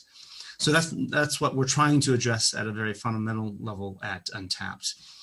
The other part of the question, another way I shall answer that is, I think one of the things I see, and this goes in many places, not just Africa, but everybody loves the U.S. tech Silicon Valley model, right? And there's a certain amount of muscle memory, and you just say, oh yeah, why don't we just apply that model over here, and it works, right? And great, we're all going to be rich. We're all going to spur innovation. We're going to see the next Silicon Cape or the Silicon wherever. And I think we have to really understand each of the markets and adapt the venture capital model to the specific circumstances of each market, as Zach has done, or he's talked about, and focusing more on, seed stage acceleration to more value. Because if you're looking at doing it in the same way the Valley does it, the economics won't work. So let me give you a couple of small examples. We're all excited about this Paystacks deal. 200 million, wow, amazing, boom. Well, from my experience at being an investor in those type of deals and those exits, the multiples aren't that great. They're good, but they're not that great. If you really want venture to work, you need IPOs, where I'm getting 100x return on my investment, right? And until that kind of market exists, your trade sales, your M&As at 200 million, 300, even 500 million, they're not going to make the sector. So I would argue strongly that the whole VC sector should rethink how it's doing. And I think people have already been doing that. Rethink how we're investing in Africa. And I'm long-winded here, but it goes to the third point, which is, at that point, if you're then pitching foreign LPs who may not understand this, and you pitch them something other than your vanilla 2%, 20% carry model, guess what? They're like, whoa, I don't get what you're talking about. That's no, I'm going to stick with my, my VC fund here in New York, and everything's going to be okay. So I think there's a rock and a hard place there, in the sense that if you want to sell the people with the money, and by the way, this is what we need to change too. And I really enjoyed your remarks earlier today, which we need to make investment more local. I'm going to come back to that in a final moment, and I'll stop talking. I think we need to find ways, and there are ways that are coming, and they're emerging very rapidly now, to make investing in African startup companies more accessible to your typical mass affluent in Africa. If you do that, my belief is that you'll get better investments, a better channel of capital, and ultimately better results and more economic development. So, as you know, you may or may not know this, but I started something called The Nest, which is a weekly online Shark Tank for emerging market entrepreneurs. And since we started in late April, May, we facilitated over $2.5 million in investments for startups in over 12 countries, over 20 some companies, right? So and what I noticed is that there's absolute thirst for those people who are watching the show to invest. Every session I get messages, Jim, can I pitch in 10? Can I pitch in 5K? And I say, no, you can't, not today, but maybe in 6 months, we will have a structure that allows you to. And there's major movements these days in digital securitization that will allow us to do that even in 6 months. So I think there are many, many different answers possible here, but I think one of them really is, or should be, making it easier for local investors, not just the ones who own a bunch of real estate in Nairobi, but local investors who have and want to invest 10, 20, 30K to put their money into exciting startups they see. And I think if we do that, that will change how the venture capital market in Africa works. I'll stop. I hadn't thought about that. I mean, I like the idea that that we often talk about the ultra high net worth, almost as if that's the only group exclusively that would look at this as an asset class. The argument you're making actually is that there's a mass affluent category of people we can approach too, who might be doing much smaller ticket sizes, but combined and all together, the spread gives us real capital that we can do some stuff with. In a minute, so let me just give you some facts and numbers, right? Okay. So, and this is a very U.S. centric view, but I don't know all the regulations on the countries. But so in the United States, all it takes for you to be, let's say, investing in a Regulation D, it's called Reg D, venture investments, is that you're an accredited investor. Well, the bar to be an accredited investor is very, very low. You have to have $2 million of assets aside from your personal home. There are millions of Americans who fit that category. But the number of people who are investing in venture is tiny. And it's all network based. I'll give you another example. So I did my first venture fund, or I invested in, I didn't run it, God forbid, in 2007.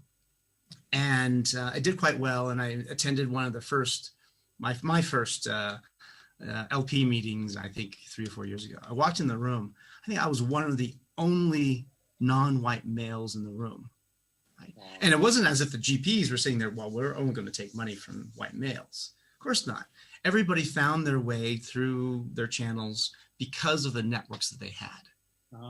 And now, so you're excluding a massive number of people who probably would be very willing, if they knew how, if they had the vehicle, they had the chance to invest in 50K, 100K into some of these startups. But without that vehicle, well, if you're not in the boys club, the white male boys club, then it's hard to get in. All right, Rob, I actually want to hear what Rob wants to say.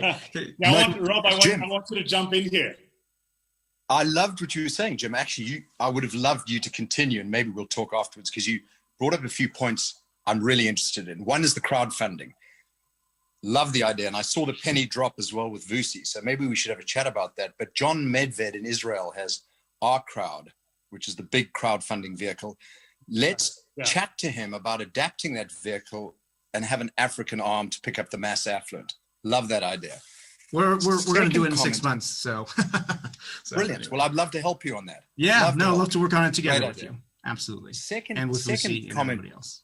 Second comment that I loved was the one you just mentioned now about the networks. And I am the most networked guy I know in the world, especially in ultra high net worth family offices. I really am. And don't get mad at me. It's just I was born into that world and I've continued it. And it's very true. I mean, I can pick up the phone to anyone, anywhere in the world, or get to them with one phone call. And how do we adapt that for Africa? Well, I just had an idea. Ready? Live, online, on VC's show. I own Invest Africa, which on return on effort is very low. It's profitable. It's 8 years old. It's doing incredibly well. And it is a very influential platform for the high net and ultra high net and investors in Africa, whether they live in Africa or invest into Africa. Why don't the four of you, Jim, Vusi, Zach, and Real, each buy 20%? I'll dilute to 20. Karen can still run it out of London. And there we have it. We have the network on a plate and expand it in different ways. And I'll let you guys work out valuation. I'm not too worried about that. Well, no, I think we should, I'll put that I think on we the should table let the right crowd do the valuation and see if the crowd wants to invest in that. We could do that too. But in a minute, I want us to segue and talk a little bit about capital gains, because that's okay. One I want to quickly make. I've commented on two of Jim's points, but I want to make one of mine quickly. I'm very concerned about venture capital, early stage seed in Africa. North Zone, Hans Ottling's company, invest in 34. Each fund does 34 companies minimum, of which 1/3 die quite quickly, 1/3 are the walking dead, and 1/3 are the ones they back again and again and again. And in that final third is a unicorn, they hope, they expect. Now, they have delivered 8 unicorns, so I think they know what they're doing. That ratio of 34-1 is their Swedish model. In Africa, I think it's 134-1. And here's why. The two biggest economies in Africa, Nigeria and South Africa, are each the same size as Tennessee. So if you're the big dude in Tennessee, you're the big dude in South Africa. Same thing, kind of. Why in just Tennessee? You'd never do that. You invest in the US because you get scale. You get 250 million people. We don't have scale in Africa. And everybody says we've got 1 billion people and the biggest youth population. It's all of that, I think, are negatives, because 55 countries, all tiny in economic terms. You would never in your own mind say, I'm going to dominate Papua New Guinea. Same thing. You know, so here's my answer, and then I'll stop. Because I'm based in South Africa and Cape Town, I see this as the base for me for Africa, obviously. I used to think it was London. My lion cage concept is find companies in Africa that use their home market as a test market only, and then immediately focus internationally. I want Cape Town costs, which are very low, and 90% plus dollar hard currency revenues. I'm not interested in expanding from South Africa to Botswana to Namibia I just don't want those companies. And I don't want any companies that are just South Africa. I want prove yourself in South Africa or Kenya, wherever, and go international. And that's my model. Love it. Absolutely. By the way, and I agree with your model, Rob. And after spending last week in Cape Town, I'm fully on board that can be a successful model. But I guess my question is, does that model You didn't call me. work? You didn't call me. Well, you're too connected and popular. You wouldn't pick up my call. Next time, I'm actually going back next week. So, but let me ring this in, because I want to direct us in. My question is that possible for all other parts of Africa? And I'll stop. We'll come back to that. There's a missing piece of what was shared earlier that we haven't double clicked on, and I'm cognizant of it. And I want us to double click on it because I think it's material. You made the comment earlier, Jim, and Audrey, I'll bring you in a minute. But Jim, you made the comment earlier about, so there's clearly potential, but actually that if you want the ecosystem to work, IPOs are going to be the better way to do it, because then you can get the right exit multiples. So here's the question. Are exchanges ready to do these kind of transactions? I mean, just if you look at the JSE, which is without question the most dominant exchange in the continent, I'm not sure. They created that Altex instrument, what must be what, 10, maybe 15 years ago now? So my statement was not necessarily that you need an IPO market in order to make the African venture community work. Right. I'm saying that because Africa lacks a viable IPO market, right, that you cannot look at how you invest in VC in Africa the same way. That's all I'm saying. Right. Because you don't have, exactly to what Rob was saying earlier, you don't have that one unicorn. If you don't have that one unicorn, your economics are screwed. Right? So you have to look at your portfolio in a different way. Can I ask one quick question, VC?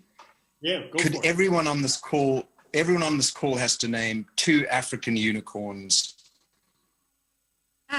Go.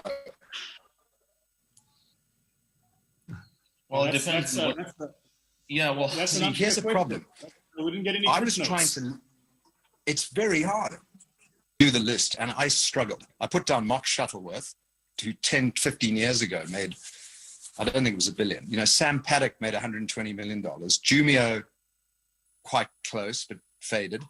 That's the problem. There are just no unicorns. We haven't done a unicorn out of Africa. A lot of Africans have gone abroad and built unicorns. There's been Nando's, which the Eindhoven and Brosen family built, privates, very much a unicorn. But the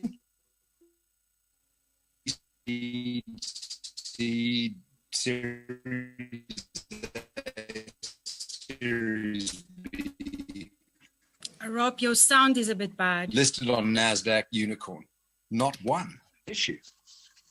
All right, let's move Sorry on. about that. Move on. I want to chat a bit about capital gains, and I'll tell you why. Because I think that there's a huge opportunity and a missing trick for us in terms of cap gains and how we could leverage that.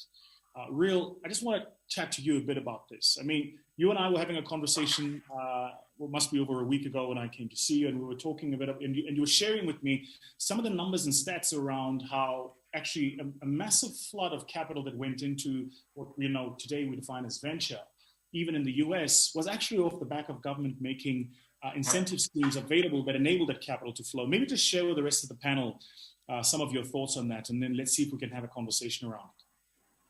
Yeah, look, I mean, what we're trying to address here is the symptom of an economy and a venture capital environment that does not have depth. I think that's the reality of it. We do not have the stratified different layers of angel, super angel, Series A, Series B, and then private equity, all the various aspects of private equity coming in there.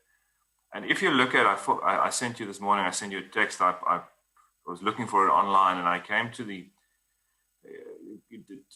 I got hold of the stats. And if you look at the tech industry in the US, it changed fundamentally in 1979, 78, when capital gains was reduced from 35% down all the way down to 20%. And if you look at the stats, and I'm looking at it in front of me, in 1979, about $500 million was put into VC in the US. The change was then made, and they went down from 35% to 28%, and then later took it down to 20%. And from 78 to 1988, VC investment went up tenfold. $5 billion was put into VC. Sure. So the reality of it is that I think that we're talking about localized investment. We're talking about a deeper VC system. And the start here is to lobby. We're sitting with a lot of powerful people on this call and in this group that's been discussing this issue, is to start there. Because, the old Warren Buffett saying is, put out the crumbs and the ants will come. The reality of it is all these high net worth individuals, all these, funds like ours. I mean, we're looking at ticket sizes where, Rob's right. We're struggling to find the ticket sizes on the African continent. And if we don't have this ecosystem to build these businesses to that point, and to also at the same time, what I love what you're doing at my growth fund is you're not only going for tech businesses, you're going for the depth of the economy, fuel businesses and all other kinds of businesses that can be supported by tech. So I think it's fundamentally in my mind, we will solve this issue by lobbying very strongly for a reduction in capital gains on specifically on technology, but I think startup businesses in general. I got to tell you, I don't see it. We're talking about, I don't know if you saw this week, but there was an argument in a fight with the large asset managers. And the real question is, so who actually is in charge of the savings of investors in South Africa? Is it the asset managers? Is it the pension funds? Is it the board of trustees? Are you allowed to take your money offshore? Should there be a limitation on how much money you can take offshore? So it seems to me that even on the traditional asset classes, there's just so much fight for a limited pool of resources. And you haven't even, if you want to localize this conversation, make it hyper-local in South Africa, you haven't even started talking about the touted changes to Regulation 28. You haven't even started talking about whether or not hedge funds should be part of the alternative investment classes. Because for a lot of the large institutional investors, you know, they pump money into a hedge fund, and that for them is the same as pumping money into a VC fund. They go, well, it's all classified as the same thing. So yeah, the money's gone, and it's, you know, and so there's, what I'm saying is, it seems to me that we are about 4 or 5 levels deep in terms of getting to that point where we can go, actually, guys, we need to address this issue around capital gains. I mean, in this conversation, we can call it, guys, we're still having an argument about loop structures. It's just like, well, you know, so the question then, I suppose, is where do we start, and where are we most effective in getting the work done? Somebody like Zach, somebody like Jim, you know, they're building the platform, they're building the businesses, they're investing, they're getting the stuff done. And this is why I want to bring you in, Audrey, because you work at the coalface. As does Zach and Jim, you work at the coalface. You work with the entrepreneurs. You're there every single day. You identify a gap, and you go, "I'm gonna create a fund." And now, of course, you're creating Anza Capital. First, I got to ask you the question: are you crazy? Because I don't know why you want to create a fund. It's 18-month raise cycle to earn 2% of committed capital, maybe 20% of upside. It's just it's one of those, when you read the article on Financial Week, right? It's a great number, but when you understand the fund economics, it's a different story. What's the gap? What are you seeing? What's missing? And what are you hoping to address? Okay, so Rob, I'm the polar opposite of you. Come from a family with no money, and we had to build this ecosystem. But I'm a born entrepreneur. I was born to be an entrepreneur. So trying to find my way in an economy like South Africa, I'm now busy building my 3rd company, and everything was about improving the innovation ecosystem in South Africa first, and now Pan-African. I mean, the Innovation Summit attracts 56 countries in this pivotal year. So everything I've done so far was hard slog from the bottom up. So how do you rectify it from that point? Of course, from a money perspective, you've got leverage to play, but I think there's a pitching up that anybody can do. So I belong to an angel investor group, and I want to make this real for you, and this might be shocking, but can you imagine that what we are doing in Dazzle Angels, and I'm going to put it in rand terms, I hope you can convert this, we are middle-class people that are taking from our salaries 135,000 rand and pull it together into a 2 million rand ticket per year. We get that to be doubled. So can you see the size that we're playing? But we're angel investors, and we are learning how to do this very, very early stage investing that Series A desperately needs. You need many more like us, like thousands and thousands of people that are really excited to try and get our hands dirty. It's small tickets. You help them build their first app. You give them advice because we're experienced entrepreneurs. I've built a successful company. I've done it now twice, and I'm trying to do it now a 3rd time, and nothing that I've done was easy. So I think there's a huge gap to make the message accessible, to say that many more people can become angel investors. You do not have to be a really super rich person to actually invest in tech startups, but you do need skills, and that is what's really missing. So also, when you're an angel investor, you go into that. You're not going to, it's not like a bank. Here's your money. We're not interested. Just go and make the money. You need to sit on that board. You need to build that company. You need to open your networks. So it's a really getting your hands dirty. And I think that pitching up is not happening because people really do not know how to pitch up. And that, if I can take it up from 135,000 Rand a year investment to 50 million Rand a year investment for richer groups, if you can access that group, and that's how we're going to raise our fund.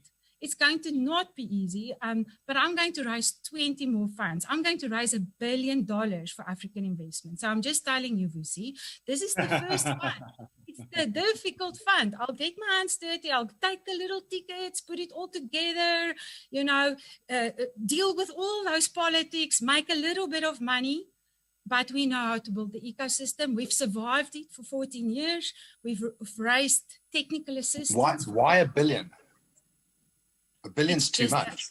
It's an ambition over the next 25 years. Just give me doesn't have to happen in 1 year. It's a 25-year ambition. It's a personal ambition. And that is just bringing that lost element into the African ecosystem that we've done for so many years. So that's what's missing. I think not just that super rich, incredible leverage that you guys can bring, but it's now that message to say, hey guys, pitch up. Entrepreneurs invest into entrepreneurs. Women invest into women businesses. Change the landscape by getting your hands dirty, and that's the important part, I think. I mean, I understand that, and I think that it's I always say to my own team, life is interesting because of the cycles that it follows. Things generally tend to be very clear at the beginning, messy in the middle, and obvious at the end. So, you come into something with a very clear sense of what the problem is at the beginning. You know exactly how you're going to address it. And then somewhere in the middle, as the shit hits the show, it just becomes very messy and you're not sure what to focus on and at which point. And at the end, when all the things that you have tried and a million of times that you have failed, when you're starting to succeed, everybody goes, well, obviously, it was obvious that was the path that we're going to follow, right? But a lot of, as you guys would know, a big part of the work we're actually doing is just around being pathfinders, right? It's around trying to discover what the right path is to getting to the destination that we're all trying to get to. There's a clarity around what the destination is, but there's a lot of work that's being done in the middle around what that path to that destination is. I want to just take a step back and talk a bit about the gap here. So, I brought you into a transaction that we're busy with, and I'll share with everybody here. It's a food transaction. The company is nowhere near what we would consider. It doesn't fit our ticket size. It's not yet mature enough. The founder doesn't have the support structures. It ticks none of the boxes. The governance is not in place, et cetera, et cetera. But purely just because I believe in the product and I believe in what they're trying to do, I was like, this is a very exciting opportunity. A big part of what that entrepreneur, as you would know, Real was missing and is still missing is support, access to get his stuff on the shelf. It really just boils down to that. So a lot of the work that Zach does, right, is around how do you accelerate these businesses and take them to the next level. A lot of the work that Jim does is around how do you accelerate, take them to the next level and provide them with the right type of capital at the right stages to get them to that stage. But even before we get to that, to the guys who don't even graduate toward knowing that our ecosystem exists, for them, the only funders that are out there is a particular government department that's out somewhere on Greyston Road in Sandton, right?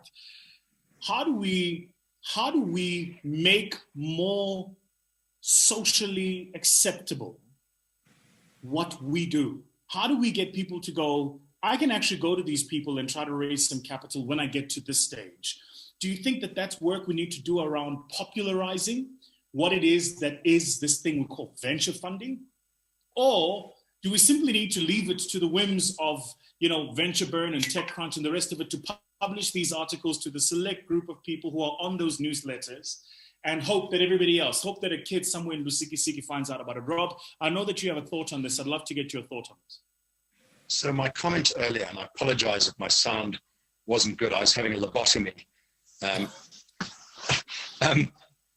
We've got to write down a list of success stories. Maybe there aren't any unicorns, or maybe there are 2 or 3, but we've got to write down success stories and we've got to all together glamorize them, promote them, and say to people, you know, this person, this woman, whatever, this kid took this from 0 to $100 million valuation, or to 150 million. Forget about the $1 billion. If I asked all of you to name the most successful companies in Africa that came from nothing, you'd have to scratch your head. You'll come up with names, but they should roll off our tongue. So that's my one thought. Got you. I mean, and you know, I think there's a lot of seminal work there, right? If you look at, so there is no doubt in my mind. I had the most interesting meeting the other day with Prof. Nick Benedell, and he started telling me about just some of the businesses that have been founded in South Africa and some of the innovations. And I was like, wow, I didn't know that, right? And so there's a lot of those, but I think where your comment is correct is a part of the missing narrative is the path capital played in the creation of that business. So, we all know Ivan Saltzman, Dis-Chem, 1970 something, founds the business with one pharmacy. Okay, we get it. Now listed on the exchange. But what was the path capital played in that first 5 years of his growth? That's the missing part of the narrative.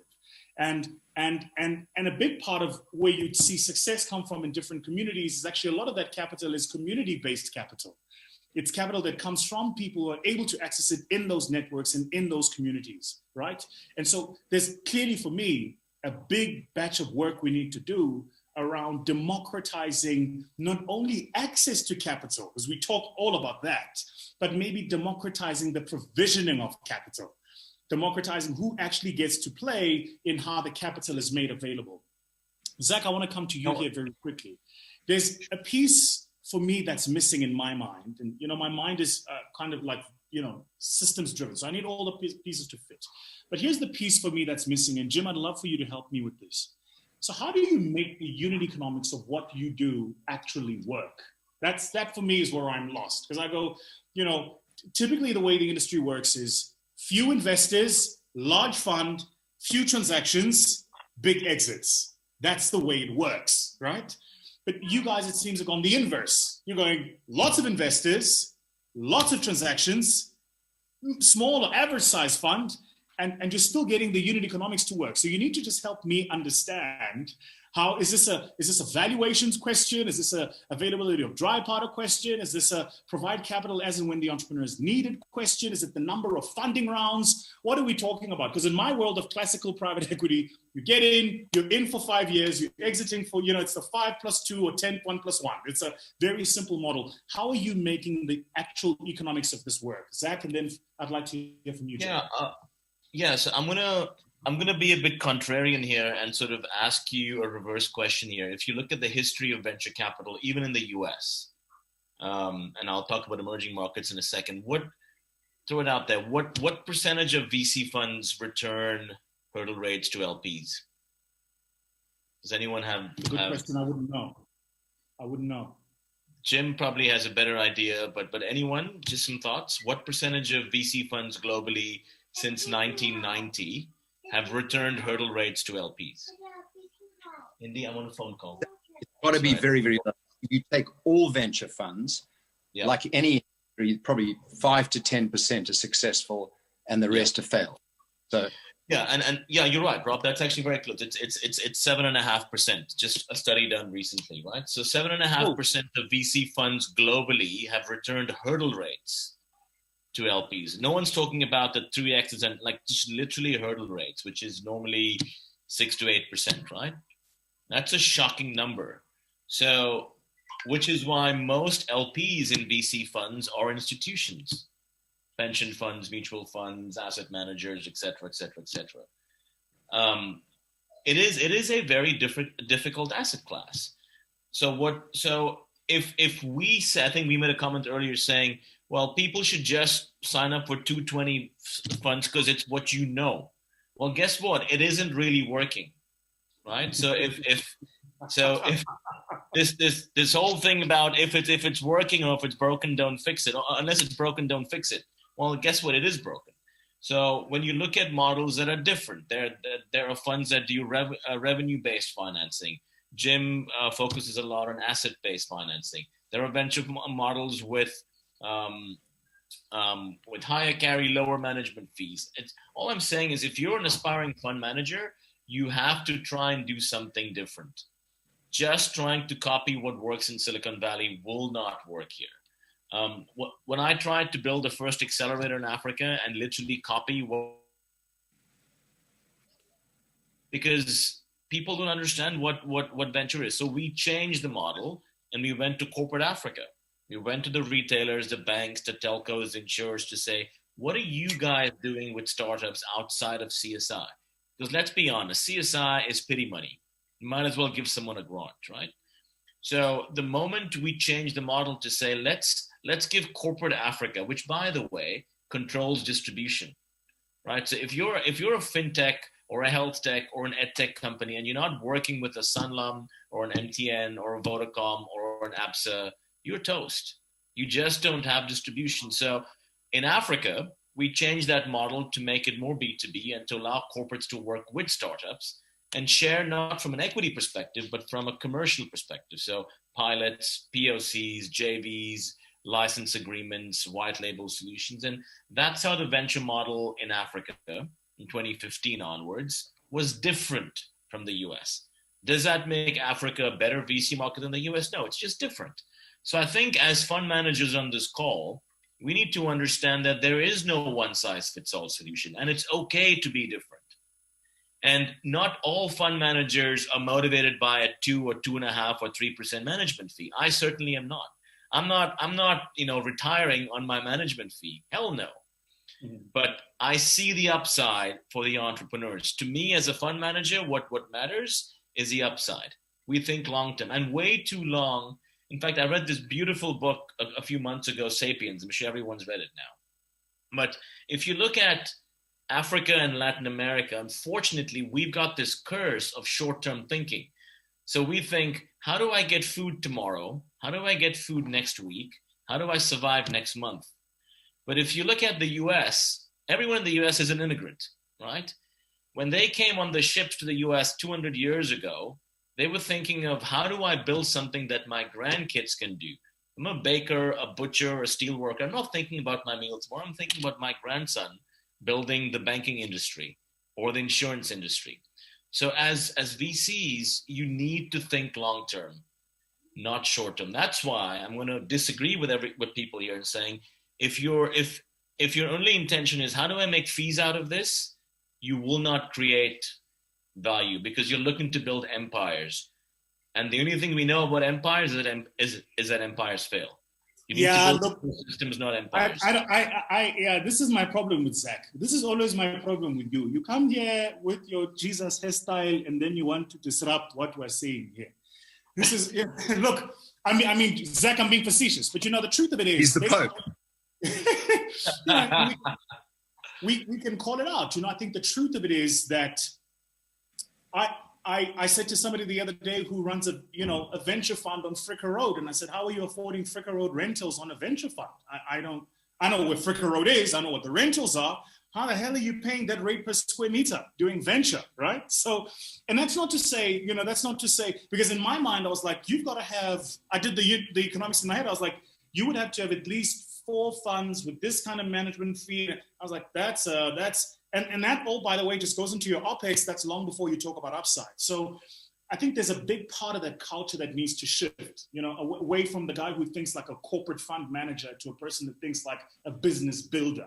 Just get in and actually build the businesses. Jim, I'd love to get your thoughts on that. I think the last point you make is very important. It's a business builder. I mean, I think going off of Zach's last points, the economics work for many of the big VCs in the US is simply because of those big exits, big IPOs exits, where you're talking about Matrix Partners or Kleiner or whatever. They all had their big old exit at some point in time, and now that's why they're running their funds, and that's how they make it work, right? That goes for everything, covering fees, raising money. It's really easy to make money when your previous fund has done so well. But you just don't have that in Africa. as much. And so you have to really start with a different approach. And look, I'm not a VC, so just keep that in mind. I'm not a venture capitalist, and I never aspired to be one. So I make the economics work because I invest mostly my own money. So, it's the question there is not, well, can I get some extra margin off of somebody else's money? Is how do I maximize my RRR? So that's a very different thought process. And some of that is in, okay. I'm going to tell you, having done that's a very, very painful world to live in. Okay. Well, I mix it up, right? So there's some of my money let's just be honest, it's play money that goes into equity investments. I've made about a dozen equity investments in Africa, and I invested in a few venture funds focused on Africa. That's play money. Well, will it bring back something? I think it will. It's going to be great. I could probably invest better in the US if I just wanted returns. On the side, though, where I think it can work, and this is going back over your last comment, Lucy, about generating value in the businesses. I think the untapped model that we're trying to pursue really is trying to work individually with the businesses, and in a sense, we're forming JVs with them. We're playing a financial role, but we're taking on a JV role. So the model there is much more of a rev share. Gotcha. And rev share, if you're working with companies that are already growing, there's a lot of money to be had right away, right? So you don't need to wait 6 years for your first payout. And you take the spread on what you can do. So you can get some IRR. Let's say I get my 15% IRR from it. Great. That's not bad, right? And yes, I needed to have a principal of capital in order to do that, but that's how I pay for things. And so, it's not a venture model. Is it going to make me rich? I'll be very frank with you, and maybe this is the wrong thing to say in this forum, but I'm not investing in Africa here to get rich, right? So I think there's a lot of personal wealth, meaning reward to myself, that's useful. But if I wanted the absolute maximum return, I'd probably keep it in US tech. Got you. Sorry, Rail, I'd love to get you in here, and I want to just square you up if I can with Audrey, right? So raising a fund is hard work. Like you got to write the IM, then you got to write the private placement, you got to get the lawyers to do all the fund documentation, you're going and meeting the LPs. And there are entrepreneurs and founders watching this conversation who don't know the process fund managers go through to raise a fund. And this is material, because what a lot of entrepreneurs often talk about when they go, well, I've approached Fund X and Fund Y, and I keep being turned away. Often it's not because the underlying fund manager is a bad guy with a gray suit that doesn't want to say yes. It's just generally because they're limited by the fund mandate. This fund has to do, and they committed that when they were raising capital. And a lot of that fund mandate, if we're honest, is also pushed down LP to GP. So you come up with, an idea, a structure, something you want to do, you go and sue the LPs, and then you go through this process of letting LPs tell you the terms upon which they will place capital with your fund. Now you've raised the fund. You've got the capital. You're managing, R500 million rand or whatever, which in South Africa is sizable. You're managing R500 million of a, sort of a early stage venture fund. That's a sizable amount. Then the entrepreneurs are coming to you, and you're very limited by the mandate that you had built into your fund mandate in the first place. So here is the question that I'm coming to.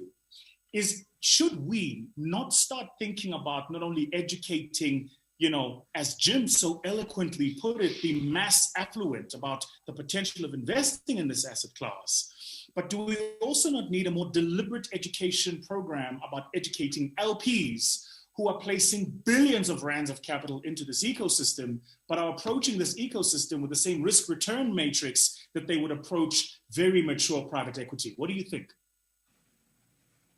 I think at the end of the day, it remains, it's the economics of it that drives it. So successes will attract capital. I think that's the first sort of principle for me. And also why my suggestion around, that you're looking at and need to find ways to attract this capital, whether it's through capital gains or through whatever system you look at. if you look at funds like ourselves, we simply do not have the infrastructure to provide what is required for a early stage business to thrive. And I think if we can stratify the system, if we can find models at every level of a business journey to give that support, by the time they get to me or funds like ours, it is the capital will start flowing. You see successes, and the funnel will get bigger and bigger. It's just the nature of capitalism. Successes, money makes money, and successes breeds more businesses. I like what Rob said around his friend out of Norway. It's a statistical exercise. The more businesses we seed, the more businesses we incubate, the more successes we'll see coming out on the other end. And what Audrey is doing, I think that's a model. We need to find probably 10 or 20 models, and each one of us are actually building our own model as we go along. But the bottom line is we need to seed as many businesses as possible. This is a statistical exercise at the end of the day. And by the time it gets to me and to funds like ours, in my personal capacity, I do it, I'm an angel. I invested with 1 or 2 businesses with Zach. The reality of it is it is very hard. And they need much more TLC than any, than any one of us have the infrastructure around the stable necessarily to give to more than 1 or 2 or 3 businesses. So yeah, that's my view. I think it's let's create a funnel and let's make the base as wide as possible. I love that, this idea of a graduation fund. Audrey, I'd love for you to jump in here. Just talk about your own experiences dealing with LPs at the moment.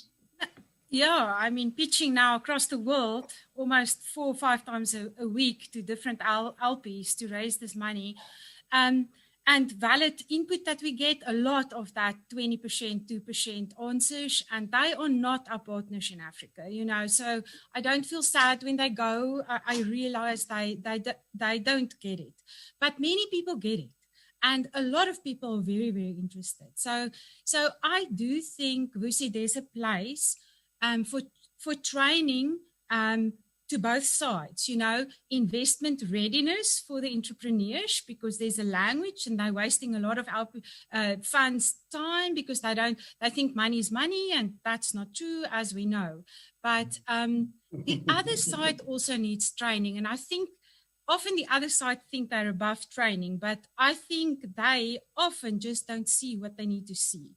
And this is also harsh because, remember, I'm coming from this other side as well, from both sides now.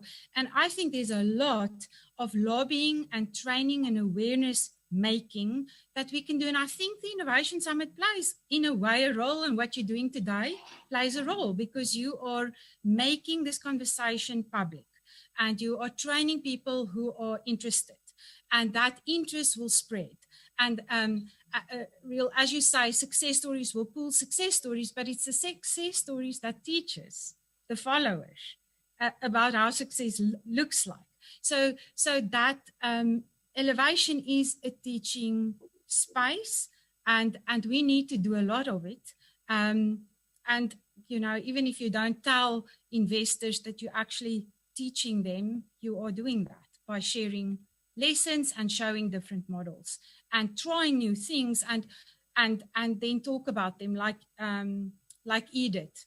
I think he is trailblazing and doing things in a different way, and I love what he's trying, and I hope he's very successful. Yeah, no, he's a madman. I'm cognizant of the fact that it is a Saturday morning, that frankly all of you have far better things to do than to sit here and opine all day about the virtues and missing pieces of venture in the continent. So I'd love to wrap this conversation up really just by making it a broad platform for you to share with us what you think are important lasting notes in terms of what we need to do. And I want to start first with you, Jim, because you shared so much around where do we do the ticket sizes. You're building your Nest platform, which, by the way, I'm very familiar with, and congratulations on all the work that you're doing. The way you've approached this ecosystem is very different to the way most people approach it. So what would be kind of your parting shots to everybody in this conversation about how you see the ecosystem going forward, and what work you think we collectively need to do to make sure that there is a rising tide that can elevate all ships? Well, I like Rob's sentiment. Let's just do it. Let's just get together and put together a platform that can take smaller tickets from Africans and make it a proper crowdfund. Let's not call it crowdfunding platform. A proper platform that allows Africans to invest in Africans. Let's do it. Love it. So we're talking about it. Absolutely Let's just do it. Absolutely. Zach, your thoughts? Yeah, sorry, folks. Yeah, I mean, I would echo Jim's comments and Rob's comments on the opportunity. I mean, so Jim's an impact investor. I've got impact as a major lens, but I would just add to say. By the way, I call that's an insult to me. I'm just an investor, not an impact investor. But we can talk about that. Or I mean, impact's very important to you. Yes. Yeah. Sorry.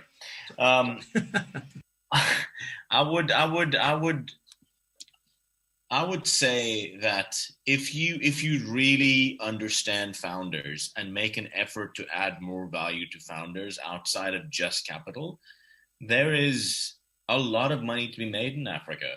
Yeah. So I would argue that, if economic returns are the only things that you look for, America may not be the best place to make money at this point, given what we've seen. So anecdotally, over the last 3 years, if you've invested early in African venture, you're sitting at returns of between 5 and 10x for the best companies. One of the LPs in our fund is the former CEO of T. Rowe Price. And he's invested in several of the largest VC funds in the US and direct investments. He's, I'm not going to mention his name, but he's one of the most well-respected investors in the world. And he messaged me a week ago and said, gosh, Zach, I mean, the returns I'm getting from your investment opportunities in Africa, I haven't seen in the US. Like one of the digital banks that we invested in has made him, 3x his money in less than a year. Right. And for us, it's made us close to 60x our money in 2 years. So I'm going to sort of really, I'm going to poke the baby and say, let's not say that Africa gives us below returns in the US. For the right investments, if you back the right entrepreneurs, and there's more than just capital, there's mentorship, there's corporate connections, there's partnerships, you can make outsized returns. I mean, I've got a portfolio of more than 60 VC investments across Africa. And my personal IRR is north of 85%. And these are realized returns as well as mark to market on priced rounds. So you can have massive impact in Africa and make tons of money. So that would be my parting thought. As angels and LPs, you can make a lot of money in venture in Africa if you do it right. But it cannot just be throwing darts on a dartboard blindfolded. You have to know what you're doing. Got you. Audrey, your final thoughts. So I think for me, the ecosystem will benefit. I guess there's a bit of a club already. I mean, the four of you know each other. No one knows me. And we need to enter into this club, I know you. Thank you, Vusi. But I only recently got to know you, So I think... Can we have dinner next week, Audrey? I would love that. So I'm outside of the club too, by the way. Obviously, from where I sit, I say collaboration is very important. I'm trying to make friends. I think if you integrate the value chain, then angels should either carry seed, pre-seed to A, or sell to seed. Make their money there, sell up. So to know up and down, I think is very important, not just for your own success, but also for the success of the entrepreneurs, that they don't run out of funding. And that, to me, the whole picture, and friendships. I said very quickly before I take your final comments, Robin Real, I said to a very large LP yesterday, and we were debating this whole thing, and I said to him, just make the money available. I said, do you know how much value there is in just making, so this is, just pump the capital into the system and deals will get done. Just stop worrying about this other stuff. Just make the money available. Real, I'd like to get your thoughts, your final thoughts about this conversation. My view is more is more. I think we need to do more. We need to seed more businesses. We need to give more support. We need to create that stratified ecosystem, that funnel. But I think we need to be strategic about it. I think we need to fundamentally try and change the environment in which VC is operating. I spoke about the capital gains thing. I think with one fell, swoop of a pen, you can fundamentally shift the environment in which we operate and which this operates. And I think we need to be more strategic on how we achieve that. And let's end it with the most connected man in this room. Rob, your final thoughts. Okay, so final thoughts is a to-do list, and I want to see everyone writing these down.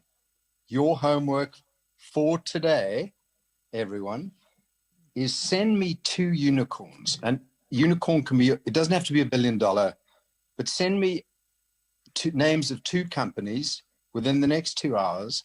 And the audience, I'd love it if you would do it as well. rob@hersov.com. I'll collate them and just redistribute them. Just names of 2 companies in the last 10 years have gone from nothing to very, very valuable, okay? Whatever your definition is. Second, Jim, this is just for you. You're to take the lead on the crowdfunding platform for Africa. We will all get behind you on it, whatever that means, okay? And let me, on the back of that ask, may I propose Friday, this next week, in Cape Town, dinner, but sorry, for whoever wants to do this. That's my to do. Jim, you beat me to it. Oh, sorry. Everyone needs to be in Cape Town next week. And thanks to Jim, it's going to be Friday, but you all need to be there. And here's the reason why. Zach and I and Real are in Cape Town anyway. Audrey, I don't know where you are, I think Joburg, but VC and Audrey, it's very easy. Jim, to do our to-do list and put action points in, is in Cape Town. All of you know who he is. Hans Otterling is one of the testers outside of America. 8 unicorns. Last time we spoke, it was 6. They have 8 unicorns, but billion-dollar unicorns. Starting with Spotify, Klarna, Hopin. He will come to the meeting too. And there's a special thing we all need to talk about. So see you on Friday in Cape Town. See you on Friday, 7 p.m. One and only. Let's make this. Just put it on the table. Sounds like a plan. I see some of those unicorns already posted. I the Athletic Social Club. We'll change the venue. Athletic Social Club. All right, we'll facilitate behind the scenes with a WhatsApp 7 group. p.m. Don't forget. Thank you, everybody, so much for your time. Go and enjoy your Saturday. Okay, fantastic. Thank you. Thank you. Goodbye.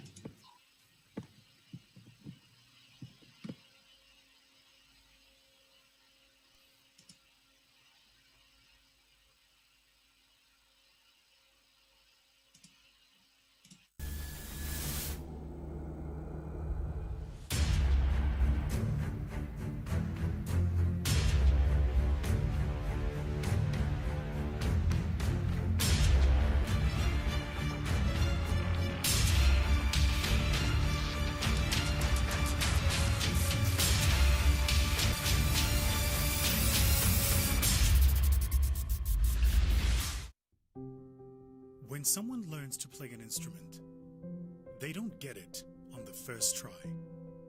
They fail. In the beginning, they fail many times, but they don't stop. They keep playing through the failure. They keep putting in the work. Then, one day, they don't fail at all. That's what entrepreneurship is. It's pushing through failure after failure after failure. But most importantly, you need the right teachers who can recognize the failures so you can learn from them. That is where One comes in. One. Come fail with us.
Story of My Growth Fund.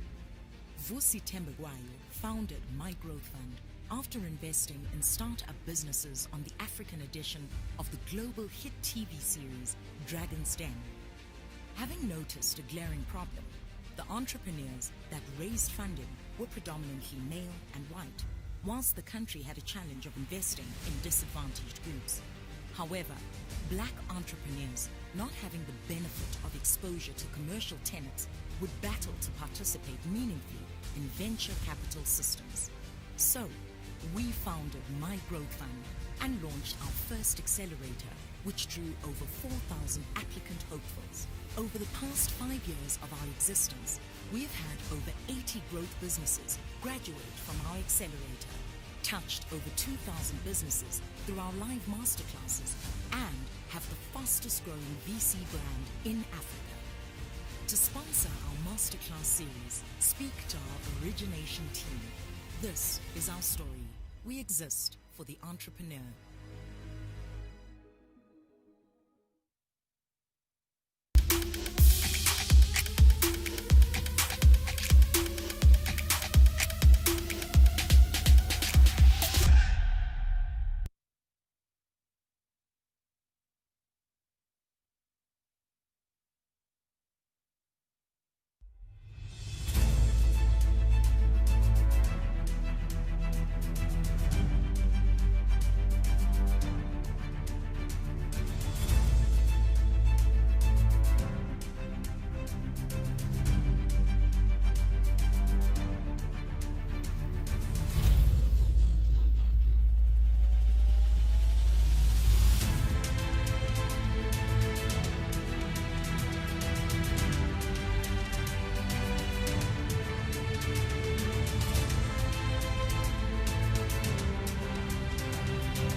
Dar es Salaam is among the fastest growing cities in the world. The city is expected to reach megacity status by 2030. This means we will have more than 10 million inhabitants living in the city. Something interesting is happening in the Tanzania's financial capital. A part of the road heading to the historical city of Bagamoyo is becoming the technological district of the city. The district is the home of all major public tech offices, telecom operators, innovation hubs,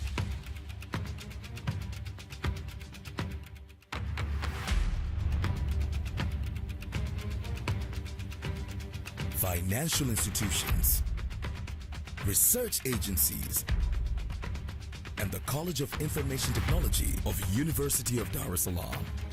Startup companies and tech-driven businesses are moving to the area. The future is here.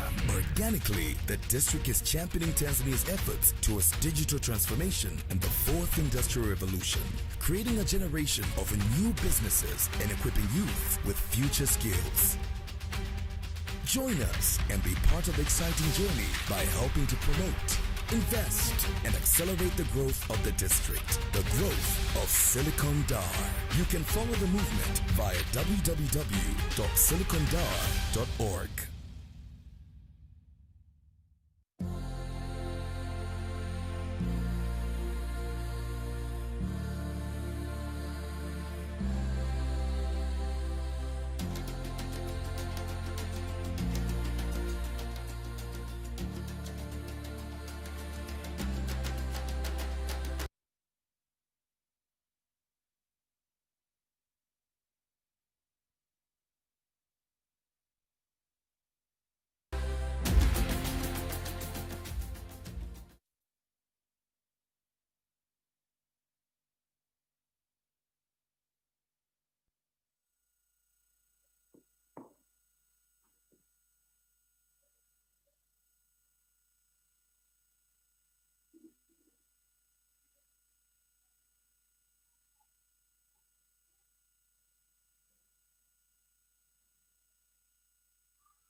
All right, looks like we're ready to go. Linton, are you ready for us?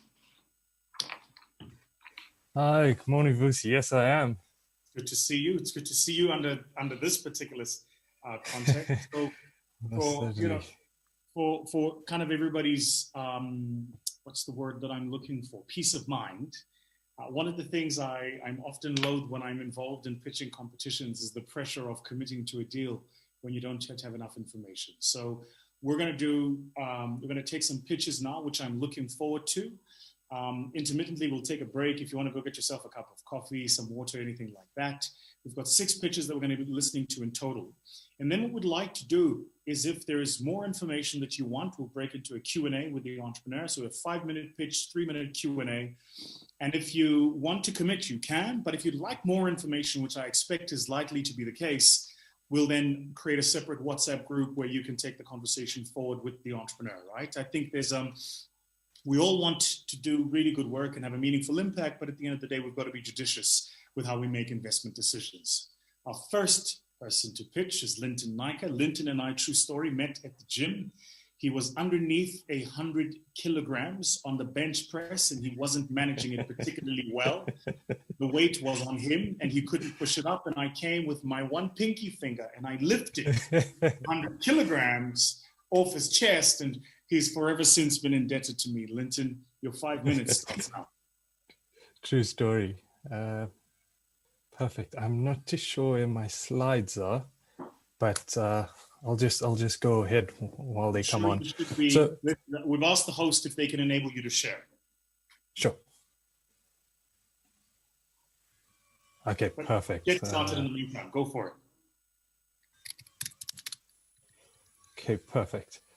So the current advertising and loyalty model is dated, prehistoric, and lacks instant gratification, gamification, custom interaction, and spend behaviors.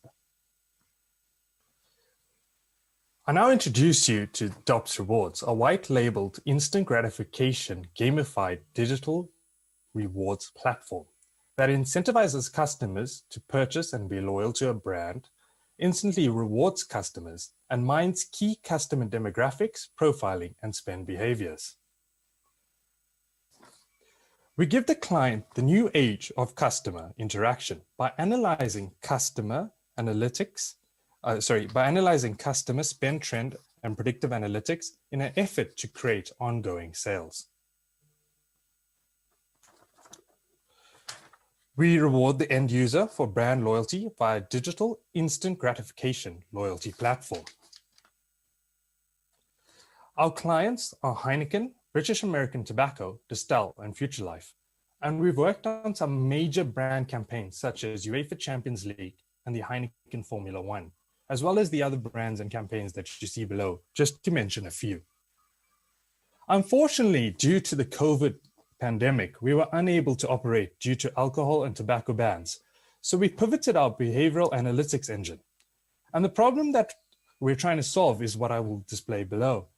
The problem that pharmaceuticals and doctors face in clinical trials is they have little control and view of candidates, a very manual screening process, and delays in vaccine successes and production due to longer symptom lead times. And now I introduce you to VitaTrack, which is another DOPS offering. VitaTrack is a clinical research digital solution for the Novavax COVID-19 vaccine trial. We assist doctors to screen candidates, monitor candidate receptiveness. Sorry, just give me a second. I just put out my earphones. Monitor candidate receptiveness, identify side effects, failures, and successes faster, providing a holistic view of candidates and results. The benefits for the doctor is they're now able to screen these candidates and identify these potential symptoms and side effects, successes and failures far quicker than they could conventionally. The benefits for the pharmaceutical is they have more accurate trials, the ability to create a vaccine with greater accuracy and reducing lead times, which I think is one of the most problematic incidents we face now with the COVID-19 pandemic. We currently are operating with Novavax, a US pharmaceutical, the VITS Health Consortium, and the Viral and Infectious Disease Association of South Africa and Research Unit. We're actually running this platform for over 3,000 candidates in 6 clinical locations nationwide. In regards to both the DOPS and the VitaTrack platform, currently we have revenue to date of over 2 million Rand. We have 6 global clients and ongoing buy-in, and this is all done within 12 months in a very turbulent year. The team consists of myself and my fellow co-founder, and we have an auxiliary team in both sectors. The other thing that I'd like to mention is we also registered in the UK on behalf of the UK government in connection with the Global Entrepreneurship Program. We've been awarded an opportunity to now broaden our expansion into the UK market. We hope to take on more companies within the African continent and expand our offering into the UK and the other EU regions. Thank you. I open up the floor to any questions. Good man. Great presentation. I really enjoyed it. I'm not going to take up much time. I'd love to get questions from the rest of the panel and get a sense of what the other investors in the conversation think. But Vusi? Yeah, please. Okay, Linton, you need to get in touch with me. I can really help you, and there's a reason. But can you tell me, you're currently only following clinical trials in South Africa, but why can't you do clinical trials anywhere in the world? Question 1. 2, who's your competition? And question 3, how do you charge for it? So basically, it was a very spur of the moment opportunity. We built everything in 2 weeks, just to start with the VITS Health Consortium and the doctors. Literally started the trial, I think about a month or just over a month ago. And that was our first exposure to clinical trials. Happy to roll out this to other pharmaceuticals and clinical research units across the world. Current competitors, pen and paper.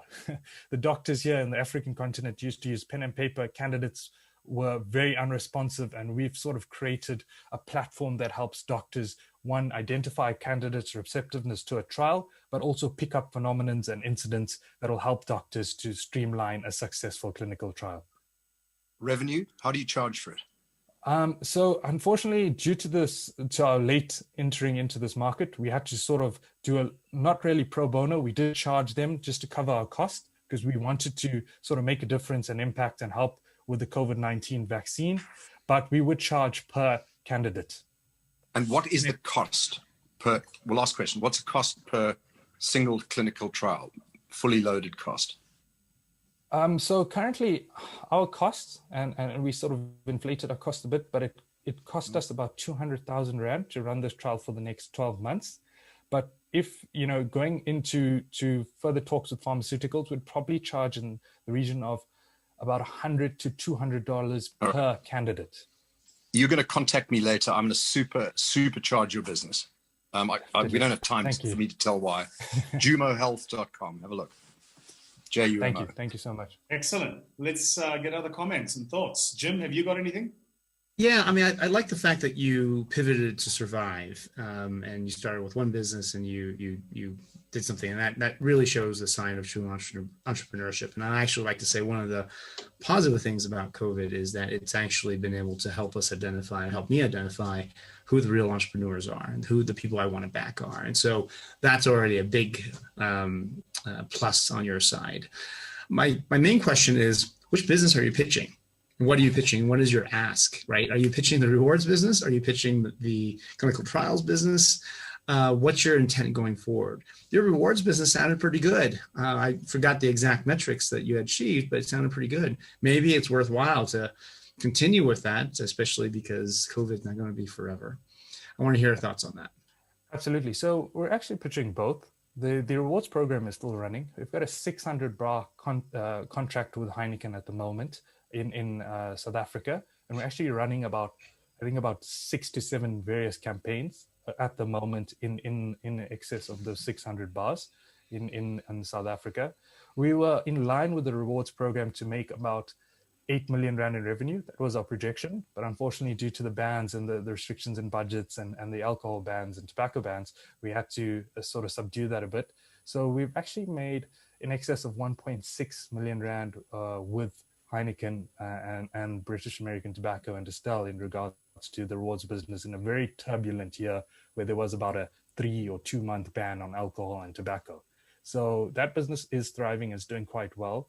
We're looking at sort of onboarding AB and Bev in the next coming months and trying to really roll out the offering on the sort of African continent in regards to that. But we're also trying to move into other markets, so sort of your cereal productions and other goods. But definitely pitching both companies. Both companies are sort of very early stage, but are doing exceptionally well.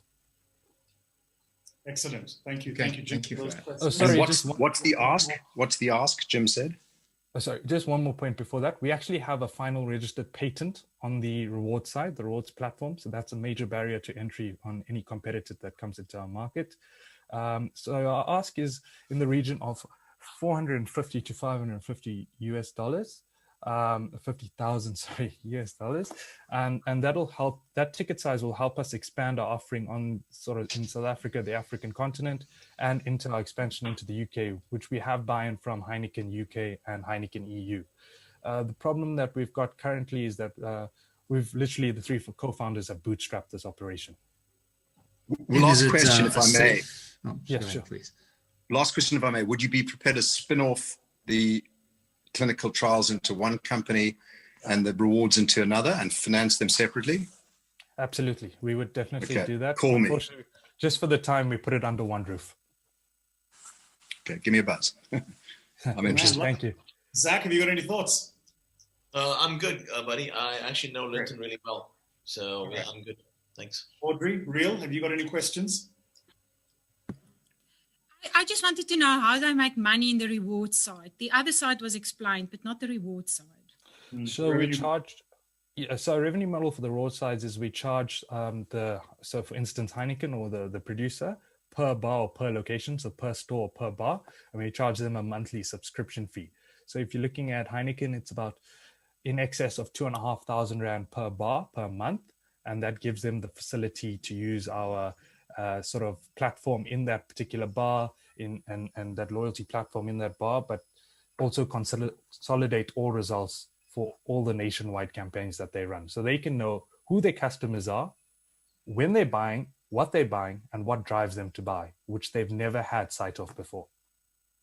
We do it to demographic level of person's name, age, gender, and and those are the demographics that we I think we also need to speak. I'm on the wine tech board for the wine industry, and maybe I can build some link for you. I mean, the style is also there, but the style will not, expand to their competitors. But I'm a neutral player there, so let me connect you.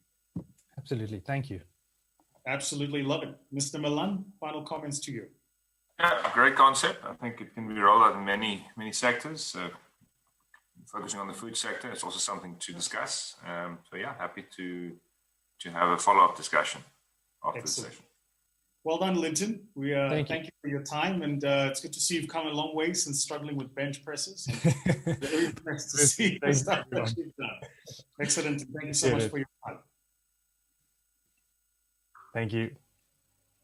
Great. Cheers, young man. So what we'll do is we'll make Linton's information available post this discussion, and we can then take it forward. Our next entrepreneur is Winnie Badia. Winnie Badia joins us from Kenya. Jambo, Winnie. Your company is called Was Insure, and I'm particularly looking forward to your presentation because I enjoy financial services. So, Winnie, the platform is yours.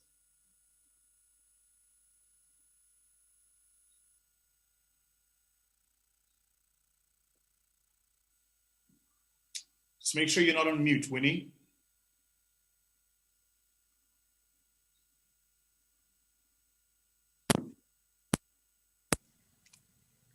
Are you able to hear me? We can now. Great. Thank you so much for this opportunity, Sahara Sparks. So I'll just quickly take you through our startup. Our company is called Wazi Insure. We are based in Nairobi, Kenya, and we are digitizing the insurance value chain in Africa by leveraging on various data science techniques. So the problem we are solving is threefold. First, the insurance industry in Africa is majorly paper-based, and this makes distribution of insurance and administration of policies expensive for insurance companies. And particularly in the claims management, it takes a long time for claims to be paid because there's a number of intermediaries who maybe assess claims. And as a result, insurance companies first are not reaching many people because most people do not trust insurance companies. And we have statistics that over 90% of Africans are not insured or are underinsured. So the solution we are providing is our web and mobile channel for insurance companies to administer their policies digitally, manage their claims digitally as well. And we also have a bot service for clients' engagement. So as I mentioned, we're leveraging on machine learning and AI to provide insurance companies more insights about their customers and just to fast track the claims process. The market's opportunity in insurance in Africa is quite large. The data currently is that in Africa, we underwrite about $60 billion annually. And in Kenya alone, we are underwriting about $2 billion. And for us as a startup, we're targeting a share of market of $3 million over the next 7 to 10 years. We do have a number of competitors in Kenya and in Africa at all. And how we differentiate ourselves is that we provide customized software or customized platforms depending on the insurance company's processes. And then we are also leveraging on the data-driven solutions to provide the underwriters more insights. In terms of our business model, we charge insurance companies an initial setup fee of $30,000 US. And then there's also a monthly subscription fee of $1,500 US. And for the underwriters who are using our claims platform, our AI-driven claims platform, we are charging up to $15 per API call. So we are estimating that in the next three years, our revenues will translate to about $400,000 US on an annual basis. In terms of our traction, we are currently running a proof of concept with Capex Life Insurance and Britam. Britam is a composite insurance company, and we've just recently gotten Madison Insurance to try out our claims management solution. And Emos is a Mozambican insurance company, the largest in Mozambique. We've just gotten buy-in from the board of directors to deploy our solutions to them. We've also participated in a few programs and been mentioned in houses. In terms of the team, I'm the founder and CEO. I have insurance and actuarial expertise from Aon. I've also worked at Deloitte and MicroInsure. My colleague Arnold, he's our technical lead, and he leads a team of three developers. We're also supported by an advisory board who have experience in insurance, business and financial management, IT, and business development. So what we are looking for today is strategic investors who have expertise in financial services and specifically in enterprise businesses. And we're also looking at potential business development partners because we're looking at making market entry in various countries in Africa. And we're raising $375,000 that will help us to onboard 10 insurance companies in the next 3 years. And also this would translate to $400,000 in revenue.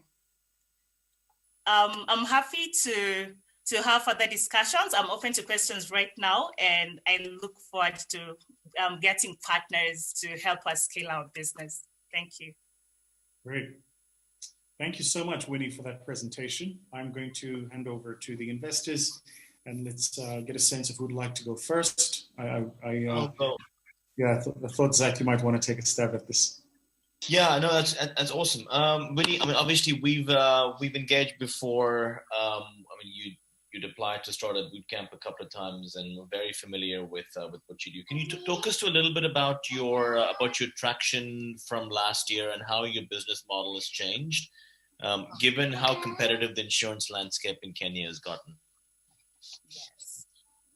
So in terms of our traction, we've managed to recruit strategic partners into our company. For instance, we have a partnership with an entity in Mozambique who has networks in the SADC region. So he's actually the one who's helped us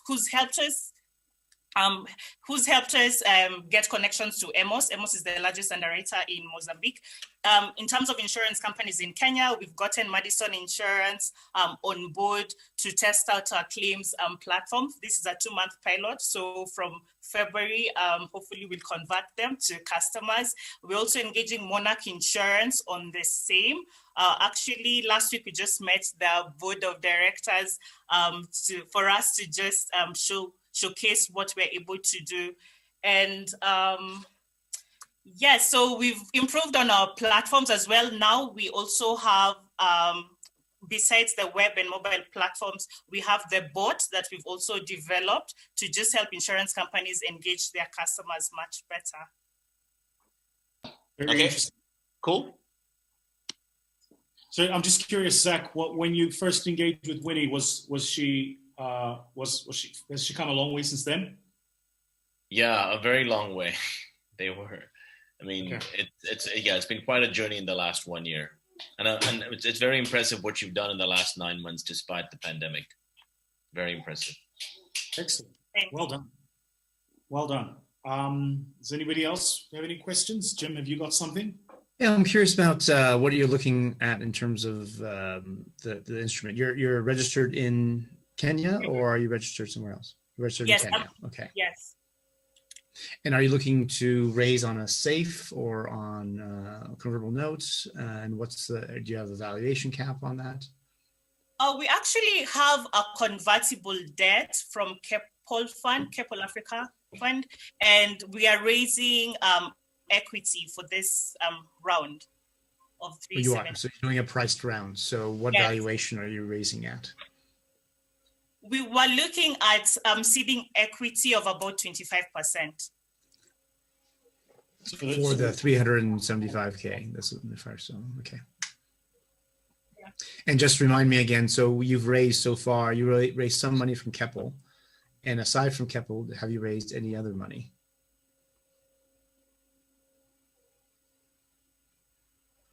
No, it's just Keppel Fund, the convertible debt.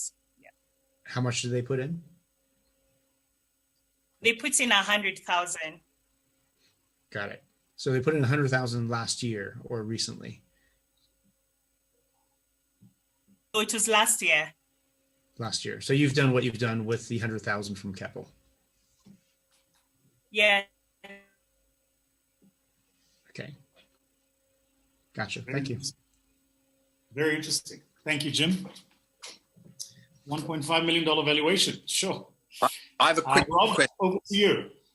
I like the fact you've based in Kenya and you've focused on Kenya. You've got a potential Kenyan client. My worry is you've now got a Mozambique client. As long as you don't have to travel, incur costs, put people on the ground, this could work nicely. But if you have to then go and service the client in Mozambique, costs are going to go through the roof and it's going to be hard to scale the business. Is that correct or not?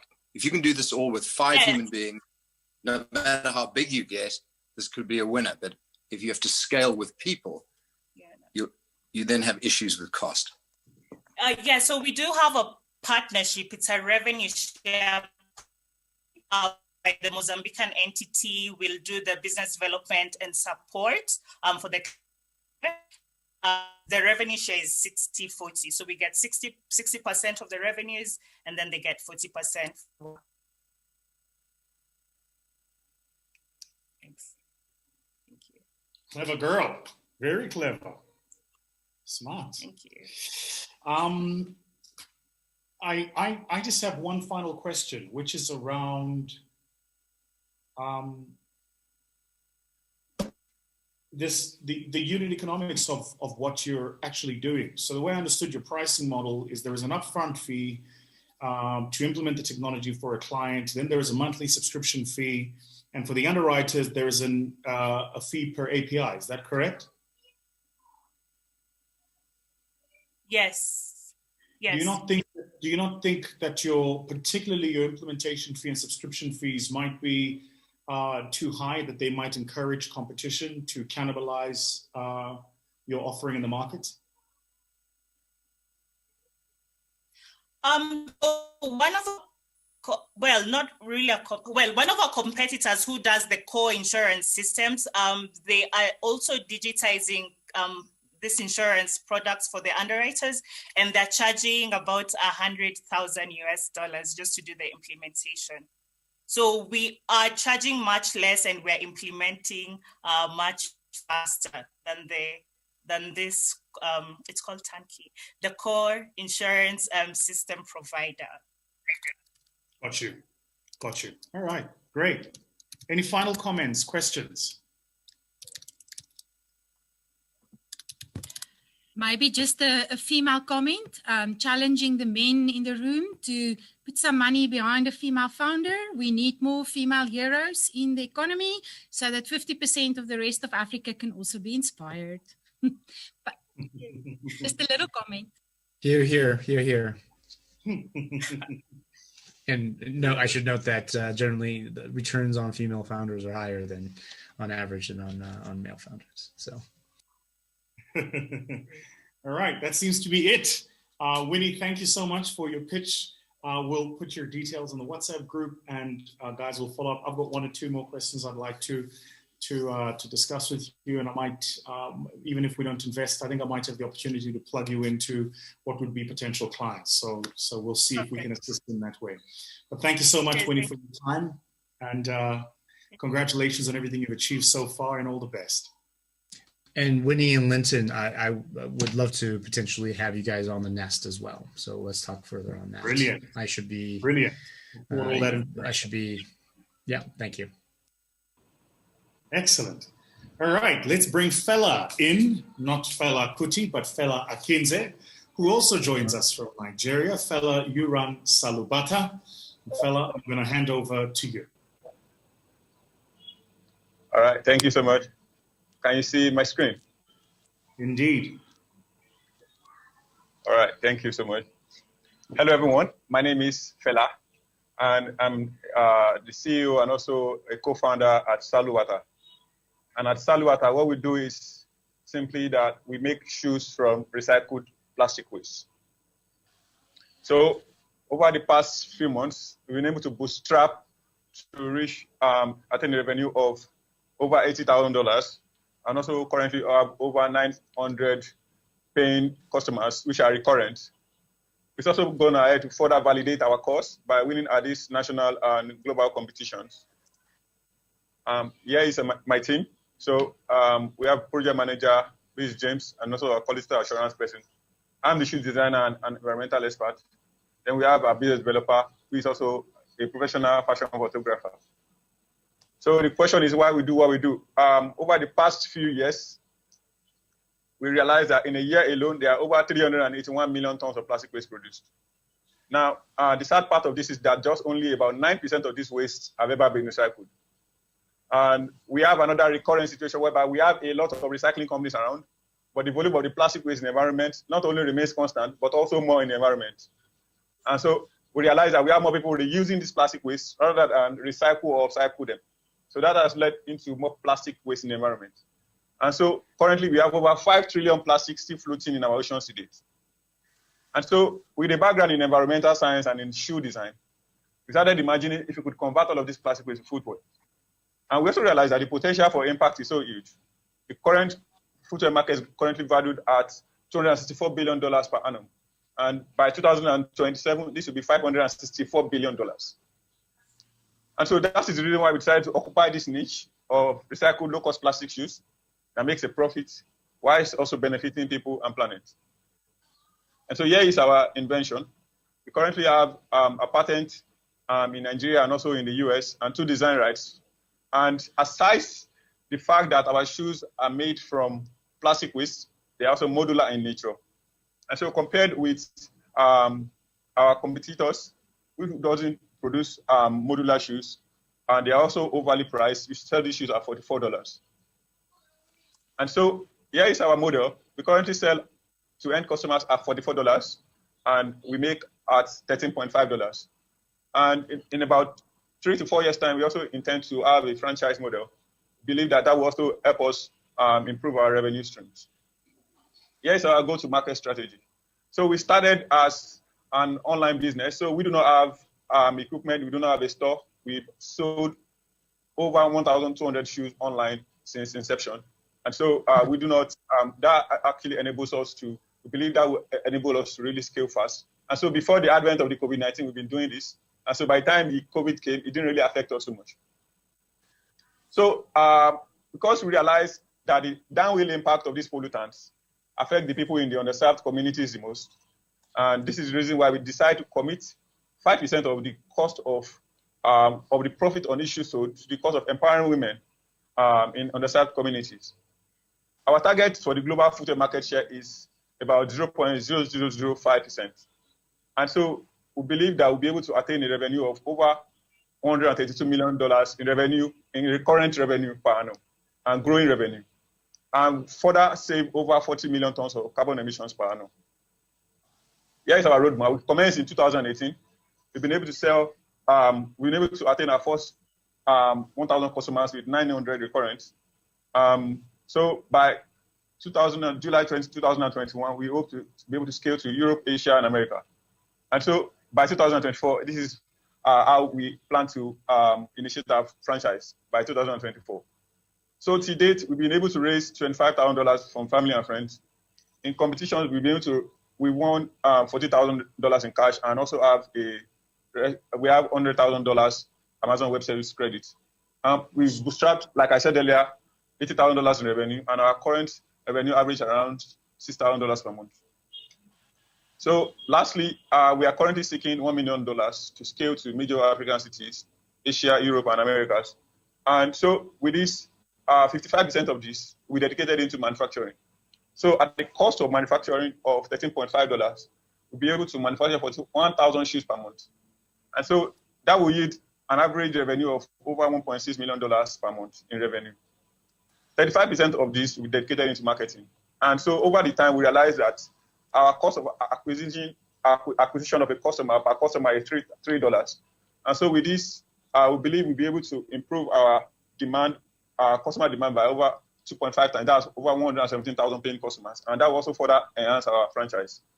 The last part of this will be dedicated into research and development. Because we currently have the black and brown shoes, we also want to improve all the range of the shoes, aside the colors. I love you. Thank you so much. Thank you. Thank you for listening.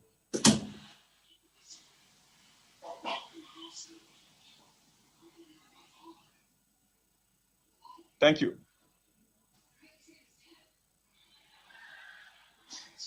I think you're on mute, Vusi. Thank you. You're right.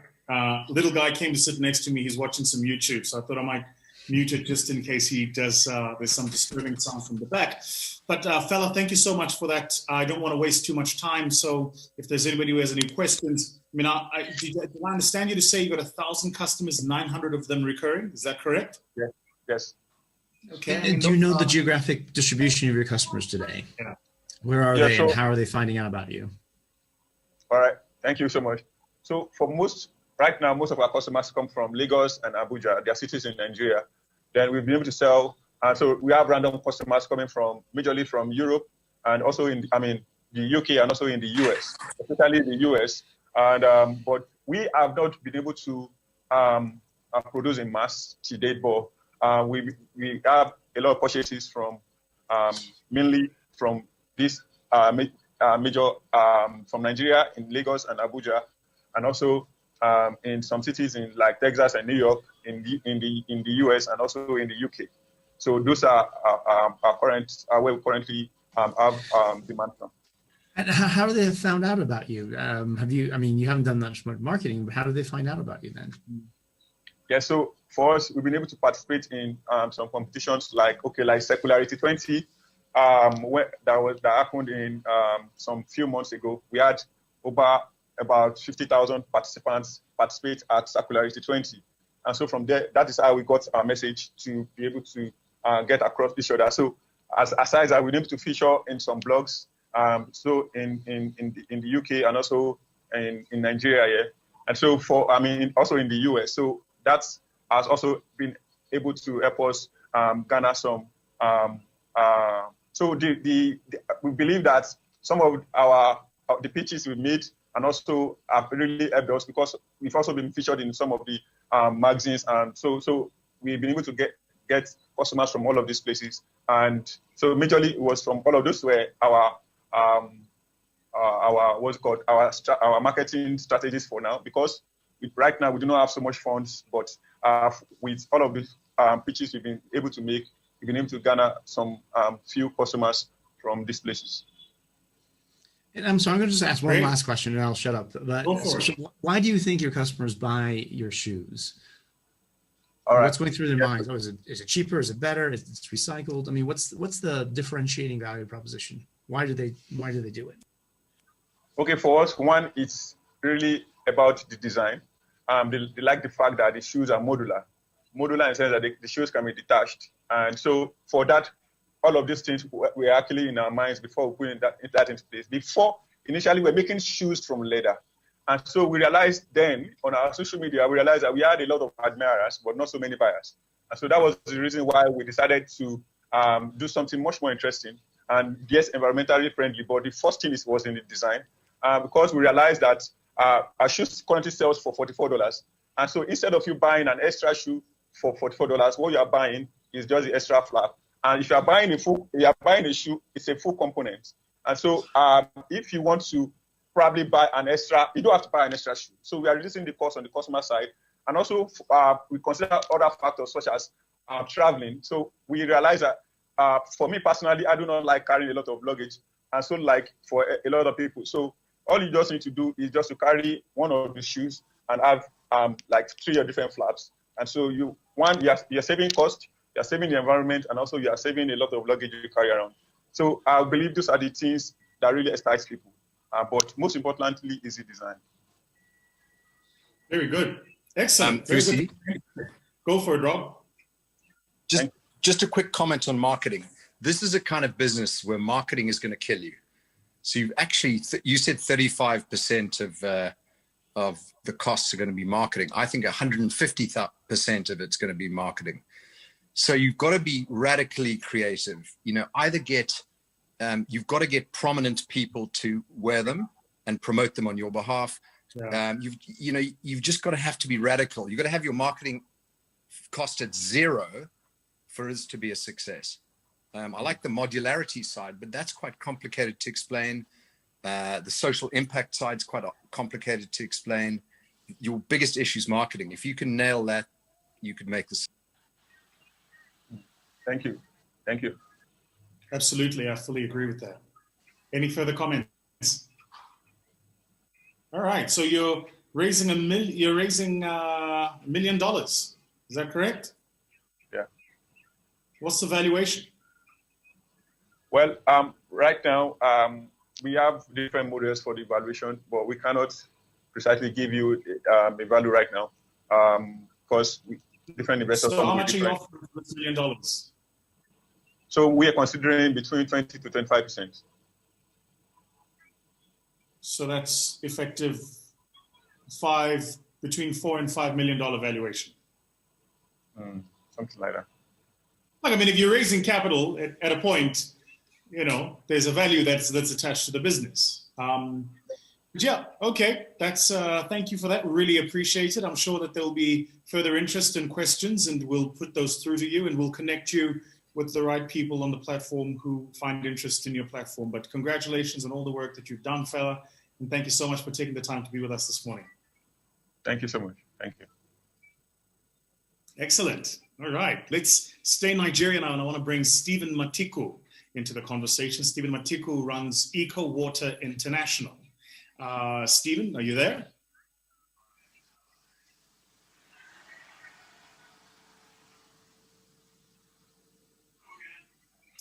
Looks like we don't have Stephen in this. So we'll skip Stephen and we'll move right on to Tanzania. And we're going to have Eddie John join us. Eddie is from Safari Wallet.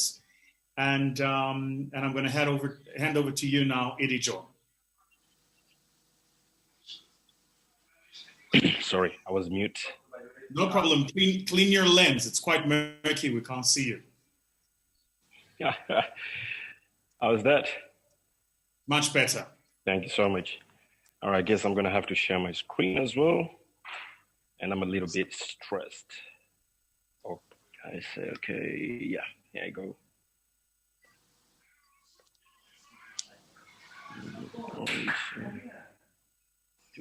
Microsoft, sorry, just a minute. Thank you so much. There I am. I hope you can all see my screen. Yep. Thank you so much. All right, great. I appreciate this opportunity. So my name is Eddie John. I'm a founder of Safari Wallet. I'm just going to take you to a quick story, and it changed just because of COVID-19.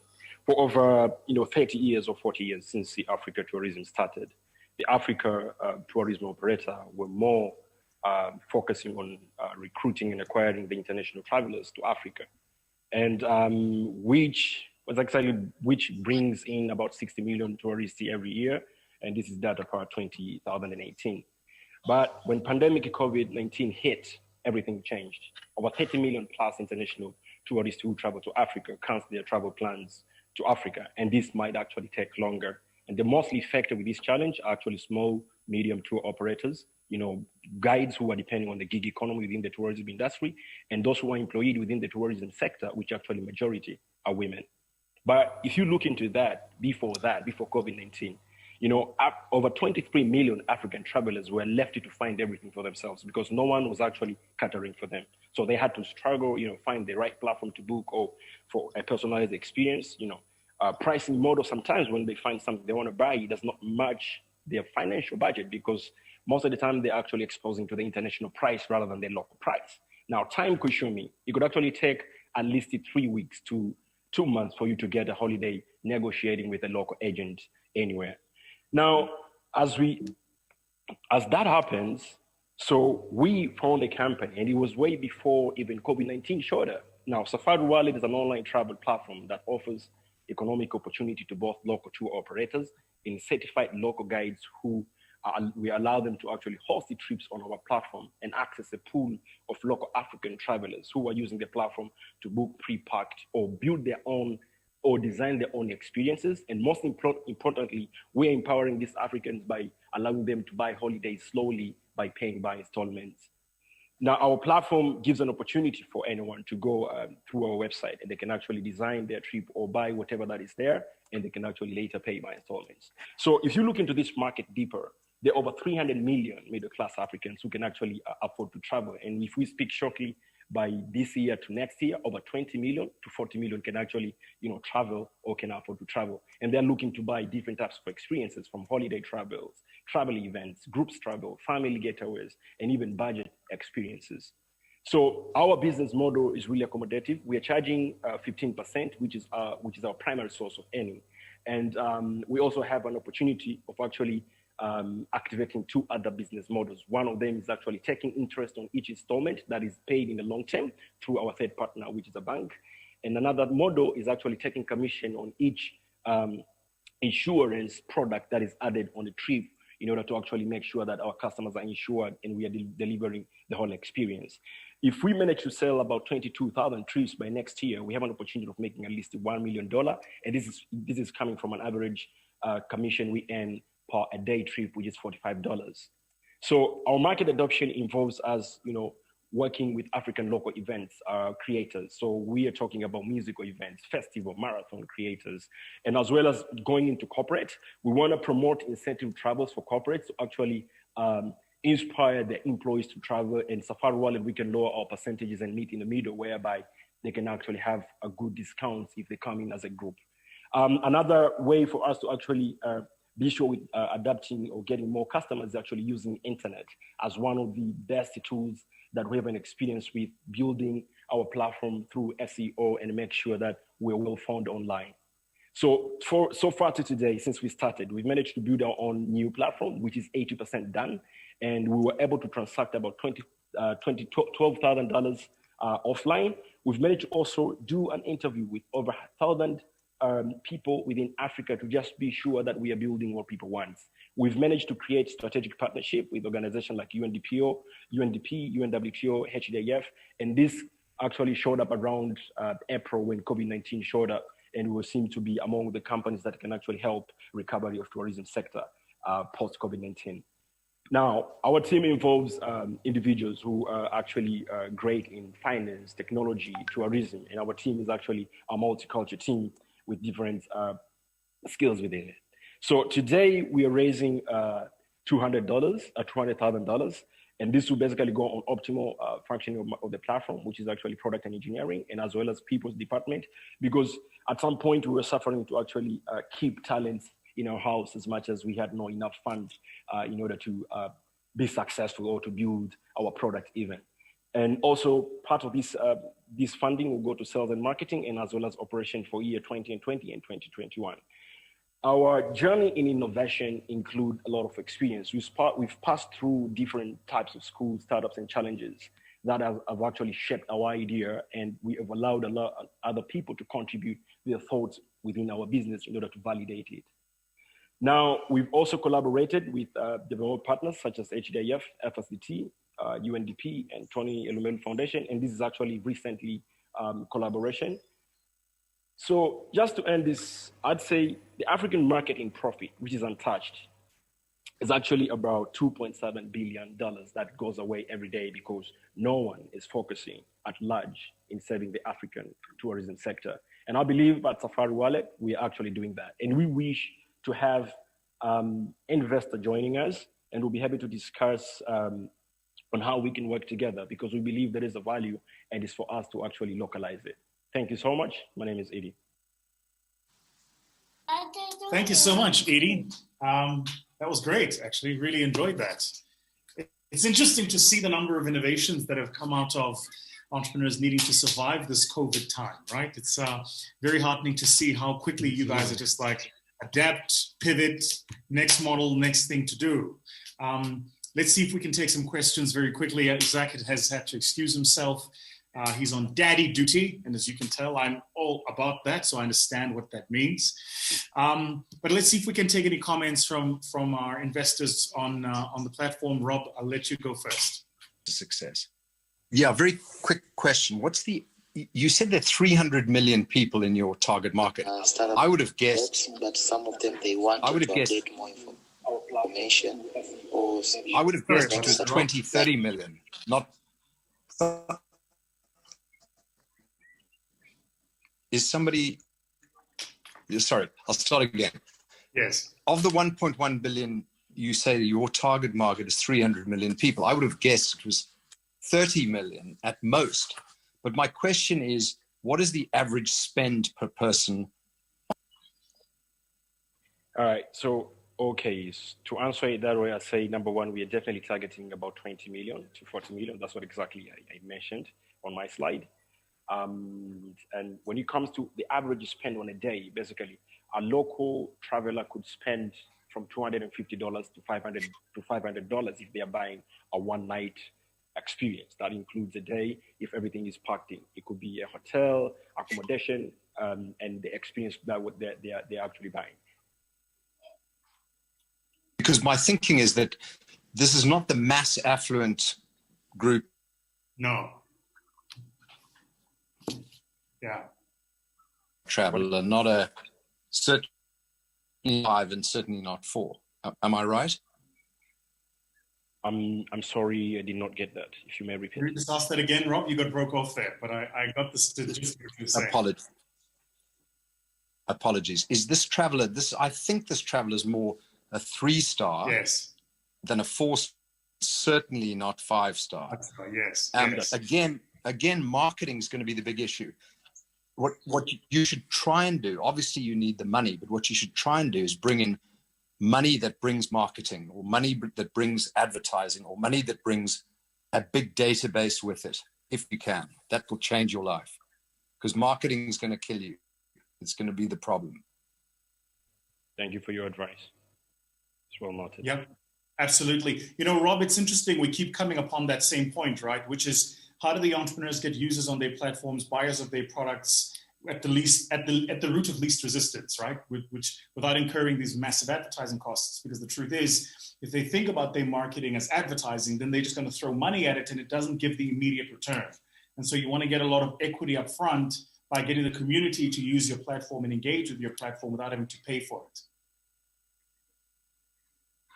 Thank you so much. Audrey, you see a lot of these happen when you do work with the Innovation Summit. What do you think? Any feedback for Idi? You're on mute. The inter-African travel market. We've got a few success stories. Travel Start, I think. Waka now was in trouble, but I think Travel Start bought them over. It's not exactly what Safari Wallet does, but it just gives you an idea that there's a large businesses growing in this space that moves away from international travel into Africa, which was probably the sweet spot for many years. But now it is inter-African travel. And I want to commend Safari Wallet to say, I think this is an upcoming market. And if you say it's a 3-star market, then I think it's a middle-class family maybe market that probably is just growing. So you're on an S-curve, it can just grow, it can't go less. So I think you're in a good space. So keep on doing this but get your marketing right and your value propositions. Why would a family want to make use of your services and not do it all themselves? And also across Africa. So good. I love these stories. These are the stories of Africa going forward. I just love your business model. Absolutely great. Thank you so much, Audrey, for that. And just a final thought, and Jim, if you want to jump in, please do. But just a final thought for you, Idi, which is really just to think about how do you 10x your platform at the moment, right? So whatever fuel you're going to throw at the fire, it's got to get you a 10 multiple in the next 18 months. And there are clear constraints in terms of the market that you're servicing. It's a demand-driven market. It's seasonal. So there are all of those issues to think about. So it's really just around how do you 10x it. I wasn't sure that I got this, but you're raising. How much capital are you raising, and what are you giving for that cap? So we for now we're raising up to $1 million, but we're happy to actually take $200,000, and the discussion can base on safe agreement where we can all first see the value. And then, we're happy to discuss different types of percentage for investors who come on board. And just to speak this out, was one company that approached us. It was actually early in July. We had a discussion with them in April, and they wanted to put, we're discussing around between, I'd say $1 million to $5 million, and basically they wanted to take 75% of our business, and we were, a little bit, we were just waiting for them to send us a letter of intent so we can go into discussion, which they haven't. And I think the point was, they are kind of company that they don't know much about technology. So they were really slow in making the decision. So the point here is that if we onboard any partner right now, we are actually proving our company evaluation. And I believe in a very few time, there'll be opportunity for other, investors to come on board. So that's what I'll say. That's mine. All right, great. Thank you, Edie. Thank you for your presentation. Thank you for your thoughts. All the best to you. We'll make the information available to all of the investors on the group, and anybody who'd like to help, that would be great. Thank you. Good man. All the best. Let's go to our last picture now, and it's Avedah Ravdani, who joins us from South Africa, and the business is called Rentosa. So, Avedah, I'm going to hand over to you. Hi, good morning. Thanks, Vusi, and thank you, everyone, for this opportunity. I'm just going to share my screen now.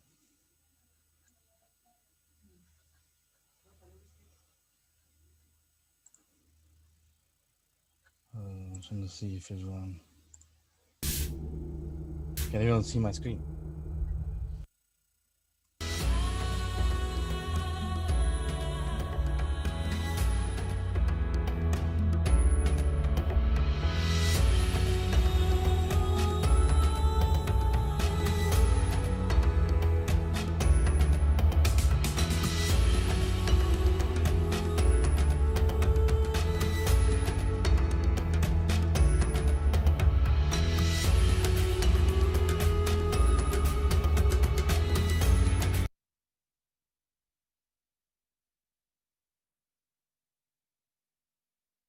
Assistant at a medium-sized corporation in Sandton, and she earns 7,000 Rand a month.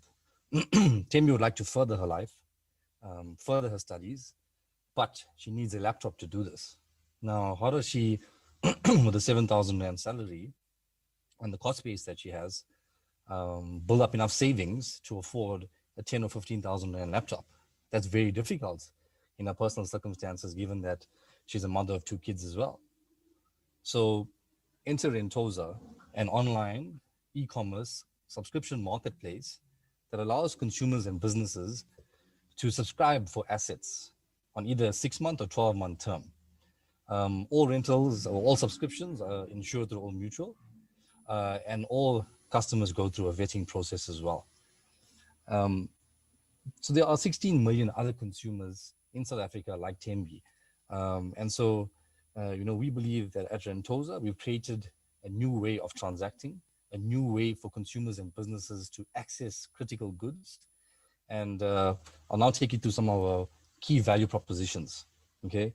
Some of the key things that we offer that are typically not offered in the market is affordability of product. So our pricing is best in class. If you stack us up against our competitors, our model is flexible, whereby consumers and businesses can subscribe for the entire period. They can hand the product back at any stage. They can upgrade the product at any stage, and they can purchase it at any stage as well. Our platform is also fully digitally enabled, end to end. And so there's no real manual processing that's required by the customer as well. From a business model perspective, and why Rentosa has gained significant traction over the last 12 months is that we've created a new way to access different LSMs in South Africa to drive product uptake in the market. And we've got the backing of a number of key OEMs and distributors in South Africa that's helping us to drive the penetration in the market right now.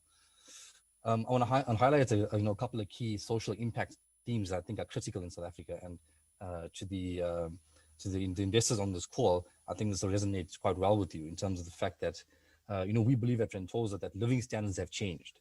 It's not a simple Maslow hierarchy of food, water, shelter, and clothing. You have to add, in today's world, the ability to communicate effectively with your family and friends, and to be able to have the technology available to work and be productive and earn an income. So we believe products like cell phones and laptops, as well as appliances like a fridge and a stove, are actually basic necessities in today's world.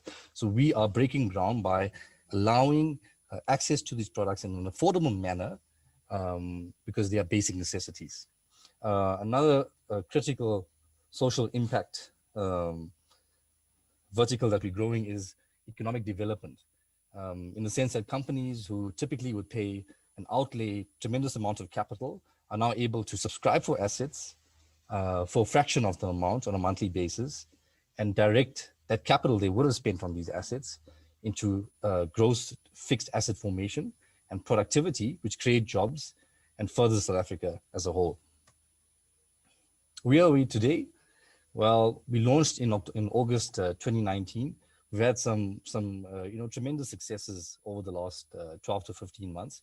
Yes, there were times where it was tough, but I think the ability to pivot and to think fast on our feet, having some good mentors on an advisory board as well, has helped us tremendously. I'm in a position now where, this month has been another really impressive month for us in terms of transactional growth. We're growing at over 100% a month. Our revenue is growing at the same rate. We've got 2 external investors at the moment. We're getting 10,000 users a day on our platform. And so we're making great progress. The pricing model, I don't want to spend too much of time on it, but I'll just take you through the basics where we source the goods from our suppliers. We add a markup to that product. We add in other cost factors like delivery, administration, and insurance. And then we just take the total cost and we divide it by either 6 or 12 months. And that is the monthly payment that a customer would pay for that product. The team complements themselves quite well. The 4 founders have over 40 years of experience in corporate South Africa and entrepreneurship from various backgrounds, such as retail, finance, technology, operations. And we have built out a team of 8 employees. We just hired 2 new employees in the last week, so I haven't added the photos to this slide as yet. And at our current trajectory, we're going to be adding at least 2 to 3 jobs a month. So Ventosa's proving to be a great job creator in the market as well. This speaks to some of the key partnerships we have in the various verticals of our business. If I talk about technology, which is key for our business, we're using Shopify as a backend. Our CRM system is Zendesk, and our key marketing tools are the likes of Facebook and Google. We use Peach Payments, which is backed by Nedbank, as our payment gateway and subscription provider. We use Wally to manage the payments. And like I mentioned, Old Mutual is our insurer. At the bottom, you'd see some of the OEMs and distributors we work with, the likes of Lenovo, Mustang, Apple, Huawei, Samsung.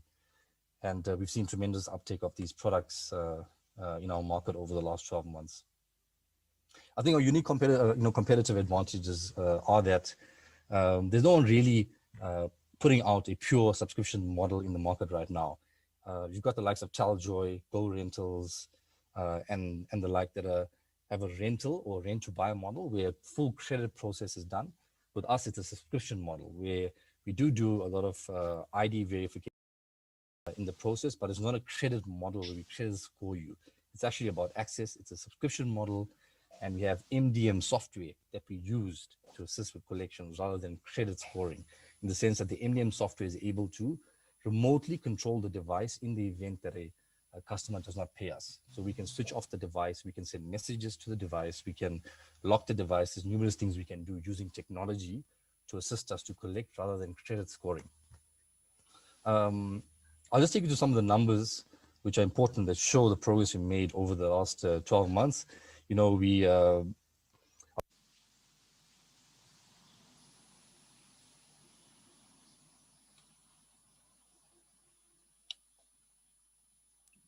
Avirag, you're on mute. Avirag, you're muted there.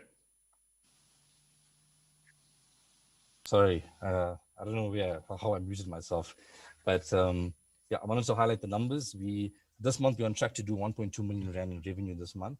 Our month-on-month growth rate in revenue over the last 3 months has been 100%, and our daily users on the platform is over 10,000.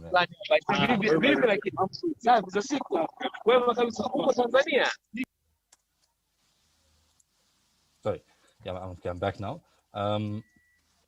And this graph below shows, gives you a nice snapshot of the sort of growth trajectory that we're on over the last 4 or 5 months. You can see the sales ramping up.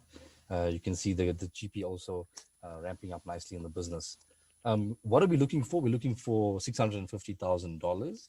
This funding will be used mainly as growth capital for marketing, for allowing the founders to join the business on a full-time basis and be able to make a living from the business. We do to a certain extent right now, but we want to be 100% dedicated to the business going forward. And we want to invest in more inventory and potentially build out a warehouse in Q1 2020.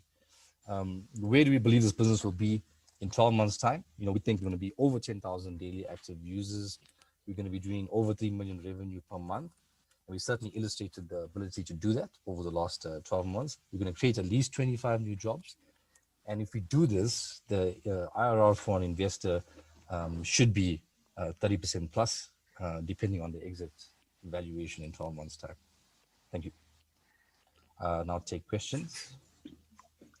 I'm curious about the types of assets. You mentioned a number of them, but to what, if you looked at the amount of dollars or amount of revenue deployed or asset value deployed, what percentage of that is consumer products versus revenue generating products for companies? Yeah, our current split is 85-15.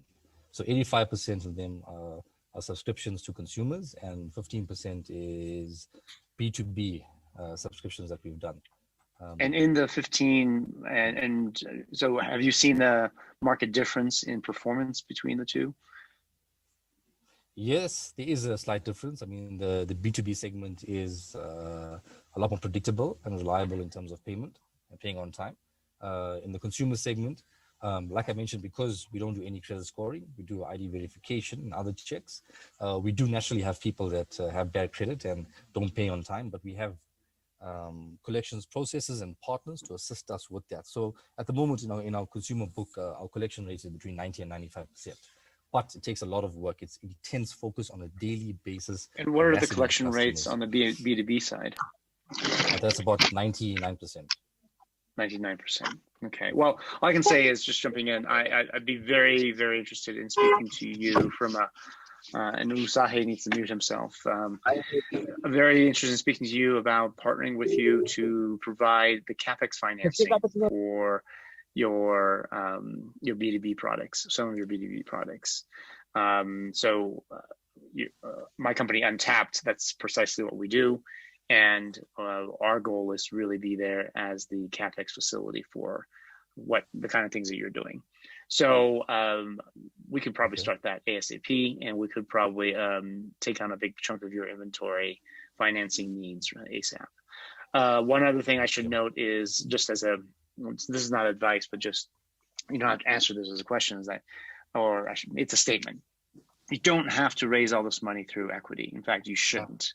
Yeah. If a big chunk of what you're doing is trying to finance your inventory, then do it through some kind of smart debt. And absolutely. I know it's difficult to get commercial banks, but then this is the reason companies like mine are in there. Yes, Han.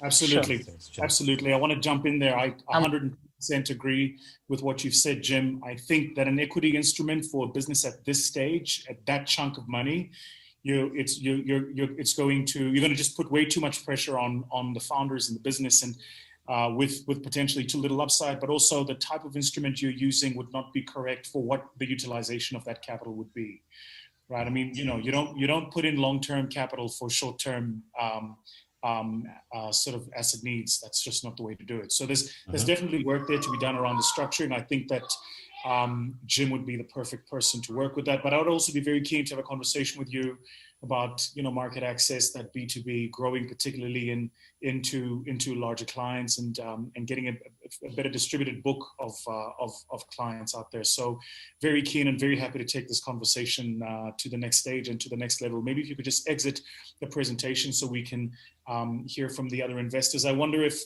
Just one quick request. If you could just send me, perhaps even a list, Avirag, a list of some of the B2B assets that you have, and even some details on their past performance. We could speed this up. You could have your money next week. Great. Thanks, Jim. I'll do that. That's brilliant. Avirag, when that money comes through, just remember 10% finder's fee for the facilitator of this conversation. Right. So I think I don't see any other comments coming from any of the other investors. But Avirag, that great business, great platform, great business. Congratulations on all the work that you've done. Absolutely fantastic, and we'll definitely be in touch and we'll chat soon. Thank you for the positive feedback, gentlemen.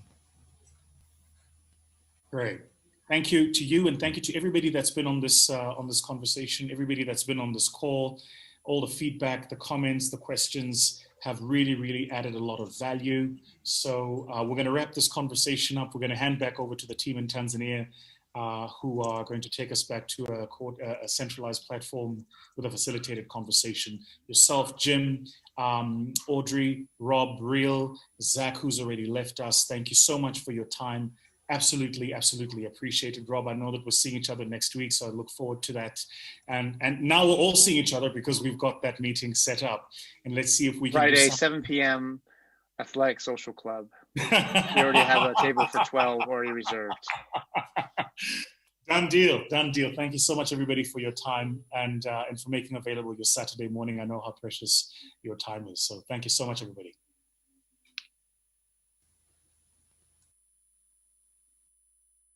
Thank you, Vusi. Take care, everybody. Thank you, everyone.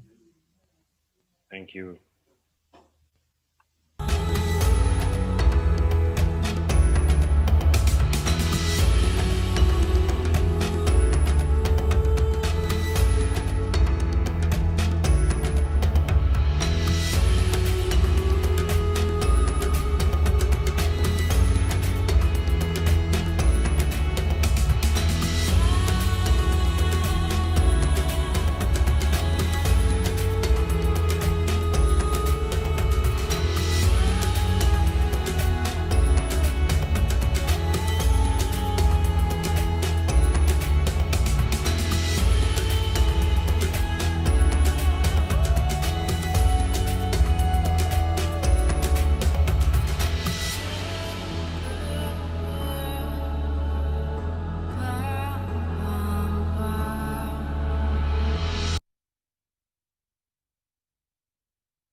When someone learns to play an instrument, they don't get it on the first try. They fail. In the beginning, they fail many times, but they don't stop. they keep playing through the failure. They keep putting in the work. Then, one day, they don't fail at all. That's what entrepreneurship is. It's pushing through failure after failure after failure. But most importantly, you need the right teachers who can recognize the failures so you can learn from them. That is where One comes in. One, come fail with us.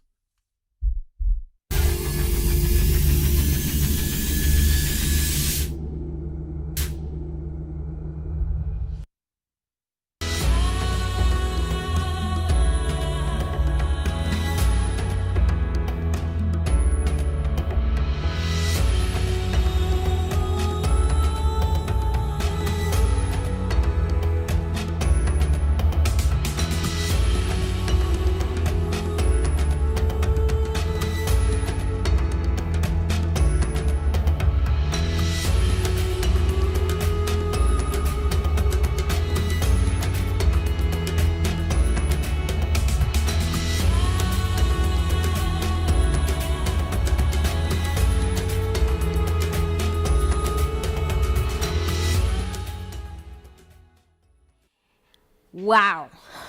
Okay. Let me just tell you the truth. I'm really nervous to actually end this conversation today. This Sahara Sparks season has been one of a kind, like any other season that any individual, institutions, and continent has experienced. The conversation has been huge, from looking and exploring how innovation and technology can be used to facilitate socio-economic development in the continent, to exploring how the entrepreneur ecosystem within the continent can actually work together, to diving in about investment landscapes. What are the opportunities? What is the future? What has been the past? The issues of the risking of investment and devaluation of currency, and the impact of which they have had in investment landscapes in different countries in Africa. So we have had an engagement from across the world. Thousands and thousands of you have been engaging with us, and we thank you for being with us. We've had discussions with speakers from across the world, from Africa, different countries in Africa, and different countries outside of Africa. We've had entrepreneurs pitching from Nigeria, Tanzania, Uganda, South Africa, and from across every other corner of the continent. Investors coming from across different sectors and from across different backgrounds. We have had investors really just looking forward, really interested with the seed stage, while others are interested with Series A. So this conversation has been diverse. The aim was really to have a Pan-African conversation, exploring how we can move forward and how we can work together. What I'm really, really, really loving about these conversations that have started weeks ago during the City Sparks, and these 2 days, the peak of this season, is the ability of speakers and partners to actually call out for actions and agreeing on things and setting up meetings and what is going to be done next. So I'm really happy. Please allow me to first shout out to everybody who has been engaging with us. We appreciate you. But most important, okay, maybe not most important, but to thank the teams behind this. So shout out to the Sahara Sparks and My Growth Fund team for being champions of this impactful conversation and initiative. Please give a shout out. Please shout. Please shout. Guys, please shout. So anyway, that's how chaotic I wanted it to be. So it's been good to have you guys. Allow me to call in the leaders who are behind this massive, massive initiative. Jumanne Mtambalike, the CEO of Sahara Ventures, and Vusi Tembekwayo, the CEO of My Growth Fund. See you guys. Good to have you, Jumanne. Oh my God.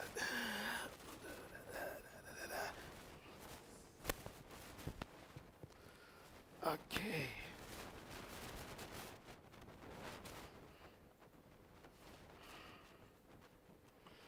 Yeah, so it is what it is. I always say it's a monkey business. A lot of fun, a lot of chaos, a lot of learning. Literally, Vanessa has to shout, guys, for people to understand they need to shout. So that's the thing with this pre-production, production, and live stuff. Always there's a lot of chaos in between, but I'm very excited that we're even having this conversation, and still those uncertainties and disruptions are happening in real time. It has been a very amazing season of Sahara Sparks. I would like to appreciate all of our partners, to start with our main partner, My Growth Fund, my brother Vusi Tembekwayo, but also our partners in Tanzania, UNCDF, the World Bank through the Resilience Academy, Curate & Co., HDIF, the local innovation hubs, universities such as Tumaini University and Kampala International University, our partners in the ecosystem, startups like Woknasi, IPF Software, and everybody else. In Kiswahili we say nisamee kwa kusahau, sio kwa sababu nimewadharau, ila ni kichwa changu, kumbukumbu zimepotea kidogo.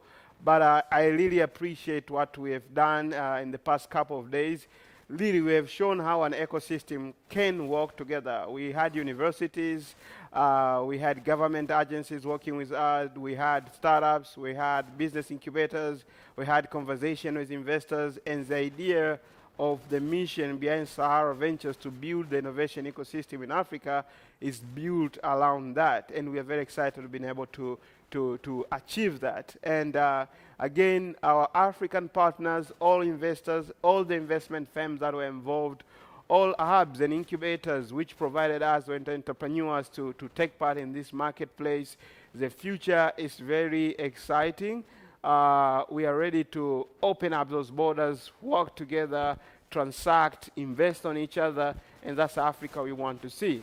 So without further notice, I would love to welcome my good friend and a brother in this all big mission, my brother from my Growth Fund, my brother Vusi Tembekwayo. Please welcome. I can tell you for free that you and I have a lot of work to do. I think that there's work to do in building the ecosystem. There's work to do in working to rethink how capital is going to work. There's work to do to conscientize limited partners about the different types of instruments out there and how to invest. There's work to do to raise awareness amongst, you know, the comment that Jim Chu made earlier about mass affluent, to also start talking to ultra high net worth individuals, family offices, about the importance of investing in venture and building the next generation of businesses that are going to take our continent forward. So I just want to be clear that we have very little to celebrate. This is just the beginning. There's a hell of a lot of work ahead for us. Oh, brilliant, brother. So when we started all this, you challenged me. You told me this should be beyond Tanzania and South Africa. It has to be Pan-African. We need to be more African. So was this African enough for you? I mean, I think it's a first good effort, you know? And, you know, for the team behind the scenes, for everybody who's not aware, but the team behind the scenes on my side and on your side, Vanessa, Karen, Emmanuel, everybody that was involved, there's a lot of work that happened behind the scenes to bring together what's been happening over the past 2 days. You know, but if you think about it, we've had contributors from Nigeria, from Ghana, from Tanzania, from Uganda, from Namibia, South Africa, from Zambia, from... I don't know of any other platform on the continent that has been this evenly spread in terms of giving a share of voice to participants. We tend to think quite provincially in our own small little ways, and I've been very heartened to see that people have made themselves available. I mean, you had Uncle Tommy this morning. I've been a huge fan of Uncle Tommy, the work he's been doing with the Angel ecosystem. Who working in the venture ecosystem doesn't know E, and the work that E's done with Andela and Flutterwave and and several other startups, and now Future Africa. And so what we did here is we brought together the heavyweights. We had the right conversations. We created the right platform. But this is the launch. This is not yet it. What we've just done here is we've created a platform. The challenge for you and I is how do we carry this momentum going forward in terms of how we provide real insights into the marketplace. So I was saying to my team earlier, and I'm sure it'll be a subject of discussion, we need to think about how do we publish something off the back of this, provide market intelligence, intel, research, and data into the ecosystem to give everybody a sense of what was happening here over the past 2 days. And to think that we did it with the resources that we had, which, by the way, was scant, is for me an even bigger source of achievement. So everybody behind the scenes, man, just well done. This was an incredible effort. Really, really well done. Someone in your team deserves a pay raise. Her name is Karen. We work in venture. There's no pay raise in venture. No, she has been super amazing. Thank you so much, Karen. There's a group of people, my underdogs, not your version of underdogs, people who are actually doing stuff, those foundational stones that usually they don't appear in front, but they're doing the dirty work. So they want to appreciate and greet you. So greetings from the Sahara Sparks team.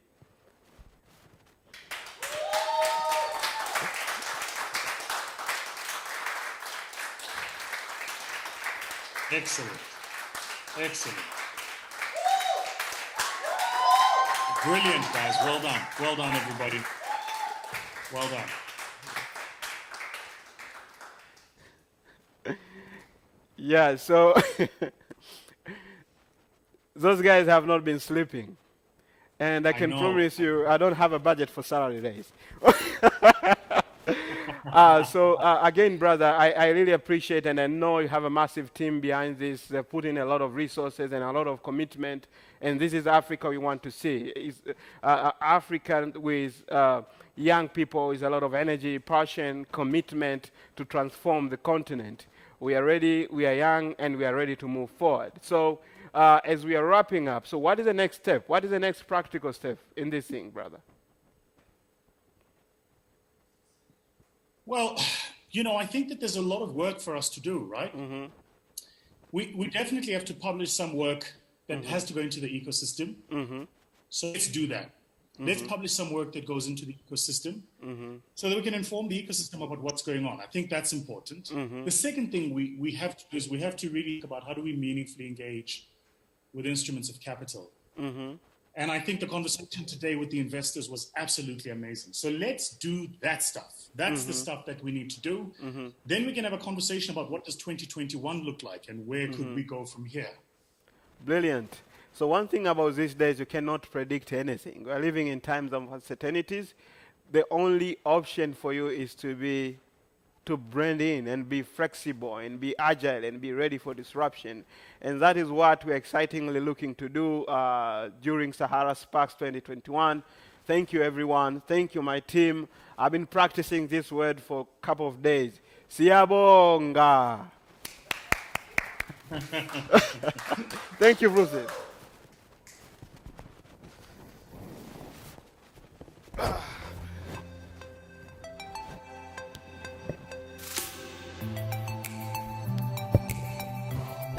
You're not.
pasa te pega.